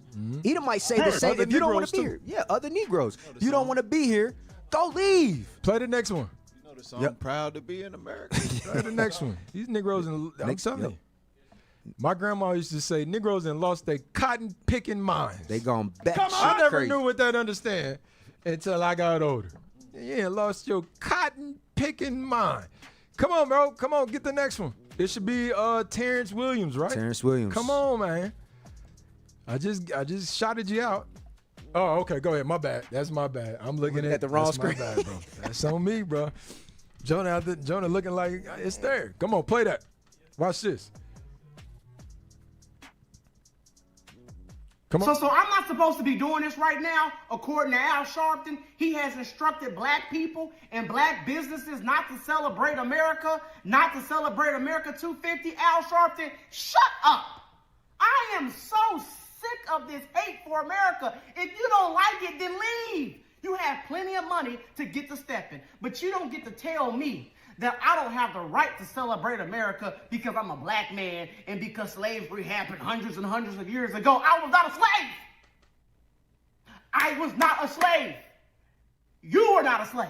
Nobody living today, ever, in this country. If you live in America, if you were born in this country, you were never a slave. Stop it Get real that out quick. of your head. Something that him and Jeremiah both have, he was adopted as well. So he's speaking from trauma as well, because there's another video we didn't post it, but he's talking about how his mother was a crackhead. And he went from foster home to foster home, and the white man came in and saved him. Right. Just like Lil Wayne had that talking point when he shot himself, and he said the white man said, I don't see racism. Yeah, it's why the Lord said, man, Israel, get that Jeremiah 2, man. Come on. 2:14. Get the next video. He ain't the only one. He ain't the only one. Get the next one. Come on. Jeremiah chapter 2 and verse 14. Hold on. Let him play this next one. Play that one. Watch this. Know y'all seen this one. God bless his little heart. The little black heart. Come on. Though, as a black man, though, I'm not sure if we should be celebrating 4th of July after we just come off a Celebrate strong, everything else? No, we just came off a strong Juneteenth, understanding what it is. So we got to make a stand-up curve in July 4th? We are still American. We got to curve July 4th now? We not American? But see, the problem with the Are history... we not hold on, a fucking American? Hold on, nigga. I'm going to answer the question the way I'm going to answer it. You relax. Check this out. 4th of July is the independence of America from Britain, right? Yeah. Nigga, is you American or not, nigga? Where was you born in What the fuck are you talking about, nigga? You ain't kick no knowledge right there, nigga. Stop. What the You fuck know is this that? happens. This happens in the black community all the time, bro. You understand? Mano sitting up here speaking from an intellectual place, bro. Letting you know, bro. Giving you history, bro. Like, bro, why are we celebrating this when this is their independence from Britain? This has nothing to do with us. Before the brother can even get it out, you got his peers around him that wants to regulate his thinking back down to a level where they at. Slave mentality. Right. Nigga mentality. What, you think you smart, nigga? Yes, sir. Yep. You think you intelligent, nigga? You understand? You think you kicking knowledge? Remember Jay-Z said the same thing in when him and Nas was going at the rap battle. Remember he had a line in there. What, you supposed to be kicking knowledge? You remember that? You know what I'm talking? Oh, y'all don't know what I'm talking about. I know y'all don't talking about. I know y'all don't know what I'm talking about. But he had a line in there that asks, "What, you think you trying to kick knowledge?" Yes, that's the point. We supposed to be iron sharpening iron. But in the black community, we don't want to see our people elevated. And Hispanic community, you don't want to see your people go to another level of thinking. You read a book, you automatically termed a nerd. Square. Right. A square. Because you're reading. Oh, look at this nigga. He's reading. Look at her. She's reading. She thinks she better than somebody because you not half naked because you covered up. There you go, Cap. You got it? Yeah, Jonah. Okay, Jonah. Where are you? Right here. Yeah. That's the line. That's the line? Mm-hmm. You said Negro, switch up your flow. Your ish is garbage. What, you trying to kick knowledge? F out of here. And remember, I'm gonna show just how hypocritical it is. This same Jay-Z come back and say, truthfully, I want to speak like common sense, but I made money. I made $5 million. I ain't been speaking like common sense. What does that tell you? That's the sentiment of the black community. Right. Wow. You understand? They know ignorant-ish sells. Right. Go back to that again, bro. I'm sorry, bro. And Cap, Jim Jones don't even know why he doing that. Jim Jones, we bro, don't even know why we dude's a want to clown, tear each other down when somebody tries to bring like we saying knowledge. It's funny. It's Right. just funny. You will fit. That's why Christ said, I look at this generation as children in the marketplace, because that's what we are. These brothers is living freaking their third childhood. Oh, this Mano, you said 50 something? Jim Jones just turned 50. At least. He got to be at least 50. And you still, moving like this. Go ahead, play. Hold on for a second. When America got its independence from Britain, black people still slaves. So what? So we wasn't Was you a independent. slave? Let me ask you this: have you ever bought Was you fireworks? a slave, nigga? Yeah. Or was you born free in So America? You trying to? I'm just saying. educated now. I'm You educated off now. that now? I'm not mad at what you're saying, but You understand? You saying Yeah, I as respect it, but you saying as a general whole, as a General, the population, history of black people, we should generally. curve the fourth. Should we? The question is, So should then we? we should curve Christmas. Should we? curve Yes. holidays. Let's do it one at a time. Yes. I'm glad you came to that conclusion. You understand? I'm glad you came to that conclusion. Yes, and that's a heavy fact. If you curve that, you got to curve everything because all of it was created for your destruction. Right. This is why he said that. You got that in Jeremiah for me, bro? Yes, sir. Go ahead. Jeremiah chapter 2 and verse 14. Can you start at 11 and jump down for me? Verse 11. Uh-huh. Hath the nation changed their gods, which are yet no gods? Go ahead. But my people have changed their It says, glory. have a nation changed their gods who are yet your gods? The Chinese man still to this day hold Buddhists in high esteem. The damn Arabs still to this day have all agreed Muhammad is their leader. Right. They're not changing that God. They're not moving off that goalpost. And there are no gods at all. It said, have a nation changed their gods who are no gods at all? The heathen have more common sense than the Negro. We're the only people that go and worship something that don't look nothing like us. We can't contribute. We way in the damn Molucca Islands and Santa Claus is plastered on the wall. Wow! In an island full of blacks. Didn't see a damn, we go to Africa, you don't see a damn, when you see an Edomite, it's like, there he is. And they got Santa Claus plastered on the wall. So this is why Jeremiah is saying that. Come on. Have the nations changed their gods, which are yet no gods? Go ahead. But my people have changed their glory for that which doth not profit. But my people have changed their glory. The glory is what? Our God. We're supposed to glory in the Lord being the Lord of only the Israelites. The God of only the Israelites. The promises, all of this belongs to us. That's supposed to be our glory in glorifying the Lord. Watch this. Go ahead. Verse 14. 12. Come on. Verse 12. Be astonished, O ye heavens, at this, and be horribly afraid. Be ye very desolate, saith the Lord. Come on. For my people have committed two He evils. said these are two evils that my people are committing in these last days. Even in Jeremiah's time and now. Go ahead. They have forsaken me, the fountain of living water. Christ is that fountain of living water. He was the living water with Moses, and he's the living water now. And we've forsaken him, the fountains of living water. We're supposed to be drawing from the word of God, that water. Go ahead. And hewed them out cisterns, broken cisterns that can hold no water. So first we forsook our God, and then we went after other gods that hold no damn knowledge, no water. You can't explain nothing in these different religions, these different philosophies. The Lord said, you doing two evils. Be astonished at that. Be very afraid when my people do this. Go ahead, watch this. Is Israel a servant? Is he a homeborn slave? And for doing that, now you a damn servant. He got to ask the question, damn, did I create you as a servant? Are you a homeborn slave now? Go ahead. Why is he spoiled? Why are you spoiled? Because you get to start a podcast? You got some rap money? You got a contract to run and jump and be an athlete? Now and all of a sudden you turning on your people? I ain't no activist. Nigga, was you a slave? Yes, you still a slave. We are the descendants of our ancestors, and we've never been free. What does that make you? A slave. What does that make the oppressor? Their descendants? Oppressors. Get that in Isaiah 14. You know what I want. And then get that in, was you going to get that in Sirach?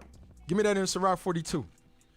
Isaiah chapter 14 and verse 21. Come on. Prepare slaughter for his children, for the iniquity of their fathers. What did Christ say to do? Prepare slaughter for his children. If they didn't have nothing to do with it, why is the Lord instructing Isaiah to prepare slaughter for his kids? Come on. If they didn't have nothing to do with it, if they wasn't born, why is the Lord? Is the Lord an unjust guy right here?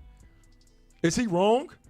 He's saying what? Do what? Prepare slaughter for his children. Go ahead. For the iniquity of their fathers. Go ahead. That they do not rise. That they do not what? Do not rise. Go ahead. Nor possess the land. Come on. Nor fill the face of the world with cities. Read. For I will rise up against them. Saith the Lord. Against who?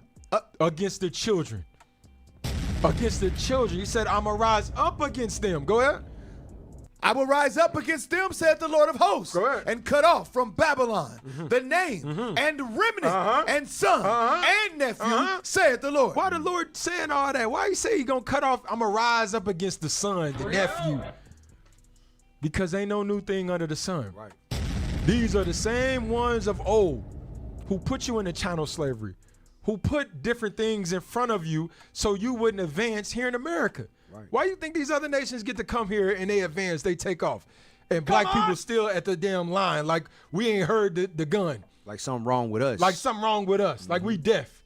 We all sitting up there in the race, the gun go off and we standing there. It's the spectator at the race is like, run, nigga.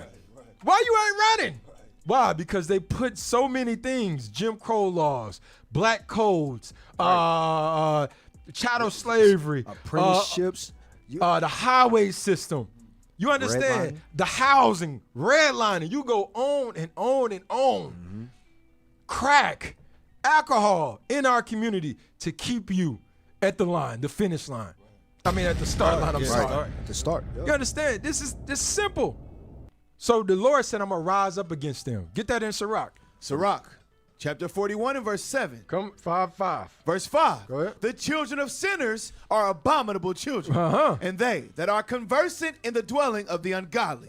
The inheritance of sinners' children shall perish, and their posterity. That's the same thing Isaiah said. It said the inheritance of the sinners of children, they're going to perish. Go ahead. And their posterity. Their generations, go ahead. Shall have a perpetual reproach. They're going to have a what? Perpetual reproach. That's what the Lord said. So what is it? Hold on. Pause this. Get the next video. Get the next video for me, Souls. Not that one, not that one. You can skip that one. Give me it should have been another one with what's his name? Jerome. Come on. Give me that one. Read that again. It said that what? The children, verse 6. Come on. The inheritance of sinners, children shall perish. Go ahead. And their posterity shall have a perpetual reproach. Yes, that one. It says their children is going to have a perpetual reproach. What's the reproach? Listen, your forefathers put these people into captivity. You have to be judged for what your fathers did. That's a perpetual reproach. Your establishments, your businesses, your position in society came off the back of blacks, of our people. You wouldn't be there if it wasn't for our people. Period. That's the reproach that you have to live with. That's what the Bible says. So what is this Negro talking about? Play that video. We're gonna read it. We're gonna come back. Play that video. What's this Negro talking about? Do you agree or disagree with the following statement? It is okay to be white. No, that's not okay. It's terrible to be white. Who wants to be white? That's Ask your question. Are you racist? It wasn't from you, and maybe you were taught it. It was the way you were raised. I know because I was raised around things like that. This isn't about justice anymore. It's spreading hate. True hate. Hate for people because of the color of their skin.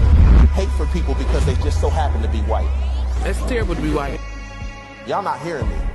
Hate for people because they just so happen to be white. Who want to be white? As much as I didn't have any control over being black, our pastor and other brothers and sisters in this audience didn't have control over being white. To call somebody a master or the white man because they are white and they didn't have anything to do with it, that's sinful. And that's something that we have to stand against. This is my public apology on behalf of all African Americans. If you're not with me, then get behind me and say it in the comment section later. This is my public apology. I'm sorry that people have painted you as racist. I'm sorry. Stop. Where you get this from? Wow. What Bible verse is that? Wow. And they hated us for the color of our skin. Right. Cap, you go through his page, no videos on the unjust killings done to our people. Nah. Not a video on Nolan Wells, Cyrus Belt, not one. He can't because why? His pastor is Edom. That's his daddy. And his pastor's views align with what we brought out in the beginning of the show, white Christian supremacy. Yeah, he's going to be in a rude awakening. So read the Bible again. The inheritance of sinners' children shall perish. Come on. And their posterity shall have a perpetual reproach. It shall be a perpetual, ongoing reproach. You're going to have to live with the decisions that you made in the past, period. And your kids going to have to live with the decisions that you made. You understand? When the Lord rise up and kill every damn Edomite son, nephew, that's what the scripture says. If you don't believe it, put the Bible down. Because that's what it says, right? Yes, sir. Go ahead. The children will complain of an ungodly father. What they gonna do? Complain of an ungodly father. Go ahead. Because they shall be reproached for his sake. You see that? They gonna complain. Well, I wasn't there. We wasn't enslaving you. They're gonna complain of an ungodly father. The Lord said, I don't give a damn. This is going to be a perpetual reproach that you're going to have to bear for eternity, for touching the apple of God's eye. That's it. Hey, Cap. And you know, most Christians, they only adhere to the 10 Commandments. Yeah. Well, when you read in Exodus chapter 20, it says, visiting the iniquities of the fathers upon the children for how many generations? Third and fourth generation. Yeah. So according to the Bible that you believe in, those same white people that you're trying to protect, their children have to pay for that. That's it. Hit the bomb! I had a Cap. Can we get Proverbs 11:21? Yeah. Let's get that real quick. Because a sister said in the chat, she said, I thought you don't see color. I thought you don't see color. That is one of their points.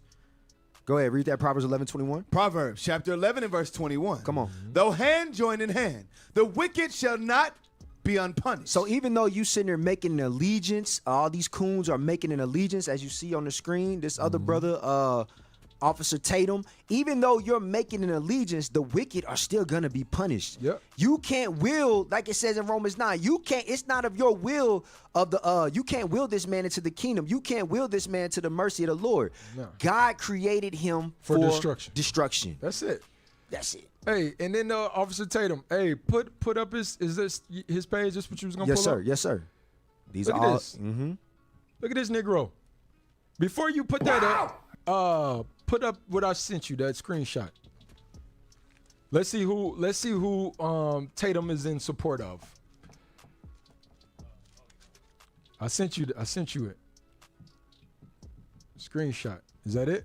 Yeah. Read that for me. Put that up. Go up. Yeah, read that. Candace Owens show and no. Tatum is an outspoken. Tatum is an outspoken supporter of Israel. Is an supporter of who? Is a outspoken supporter of Israel. It ain't the Israelites. It ain't the blacks, Hispanics, and Native Americans. He just made a video calling us dirty niggas. Right. They bared his skin. The same skin that his children bear. Right. Come on. Read, go ahead. and the Jerusalem Post named him as one of the top 10 pro-Israel Christians in 2025. You understand? So you see why he coming out? You see why his followers is at 3.8 million? And his content is what Put it it is. up. Put his content up. Black people ruin rental. Put his content up. Charlie Kirk on the first one. This is bad. The Nolan Wells. Mm-hmm. New audio. Nolan Wells. Black camp closed. Justified. Talking about the murder of the brother in Maine. Yeah. Everything is going against blacks. This is a puppet. Wow. This is a paid agent. This is Jason today. These Negroes were outspoken. What was the brother name that went against MLK? Lightfoot Michaud. These are little Lightfoots right here. Lightfoots. These are little Lightfoots. Charged. Justified. Big mistake. Look at that. Witness exposed. What's that? I can't see it.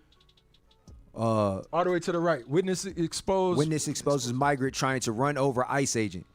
So he's saying it's justified. It's justified. Black teens charged after attacking white female officer. You see this? This is on his page. And Cap, what's crazy is this is all subjective. This is all, I'm sorry, objective.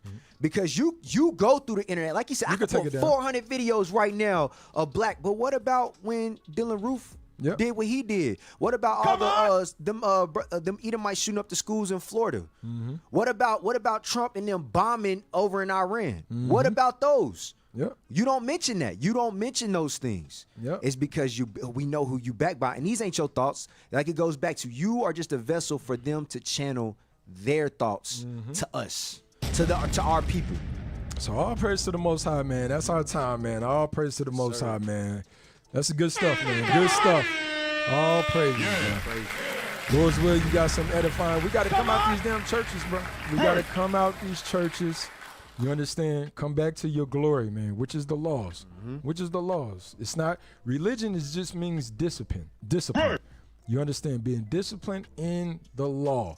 All right? James explains. Give me that, just last one, where James explains that. About discipline. Let me get it real quick. Last one. 1 and 26. Yeah, come on. James, chapter 1 and verse 26. If a man among you seem to be religious. If you seem to be religious, go ahead. And bridleth not his tongue. You don't know how to control your tongue, go ahead. But deceiveth his own heart. This man's religion is vain. You see that? If you don't have discipline of the tongue, he's letting you know that religion is discipline. Your religion is vain. If you can't discipline your tongue. So when you hear religion, it's just going into discipline. You understand? And that's the laws and the commandments. Give me that, verse 27. Pure religion and undefiled before God and the Father is this. Go ahead. To visit the fatherless and widows in their affliction. Go ahead. And to keep himself unspotted. Keep himself what? Unspotted Go ahead. from the world. How do you keep yourself unspotted from the world? You can't celebrate 4th of July. You can't celebrate 250 years. You got to keep yourself unspotted from the world. You can't celebrate Christmas. If you are, then you spotted. You got it. You can't go with the society norms because those things are contrary to the Bible. It's set up for confusion. So you're not keeping yourself unspotted from the world. Period. And your religion is vain. Period. That's our time. So all praise to the Most High. Captain of Red. Praise Officer Ariel. Officer Gamaliel. Make sure y'all donate to the Booster Club. Yes, sir. Donate to the Booster Club right there. Hit the QR code so we can keep this thing moving. All praise to the Most High. You brothers continue to burn the fat, getting the green. Y'all know what's coming up. You understand? Getting the green. Take care of ourselves. And all praise to the Most High. You got put your social media? Yes, sir. I was about to say, go ahead and subscribe to YouTube, Facebook, Instagram, and X. Listen, we got a lot of fire content coming out. Cake City's one of them hot spots, so you tune in. Make sure y'all subscribe. We got 451 people in the chat. Some of y'all probably new. Subscribe to our social media platforms. All right. Come on. All praise to the Most High. All praises. All right, is that it? All right, y'all. That's our time. With that, we say shalom. Shalom, shalom. Across the earth, the prophets move. From city streets to distant lands, the message is the same. Israel must rise. Through every quest, every journey, the truth spreads. No border can contain it. No distance can silence it. Our nation lives in every moment. In joy, we celebrate marriages. In sorrow, we honor our dead. On the Sabbath, we gather as one. Families rejoicing together, bound by the commandments of God. Yet are we tried. From the stones in Kenya to the hatred in Montana, we endure as a soldier of the Lord. And still, the mission expands. On the airwaves, on the screens, in every nation under heaven, Israel's voice is heard. We build our communities. We raise our children in royalty. We restore what was broken. We clean what was defiled. We show the world who we are.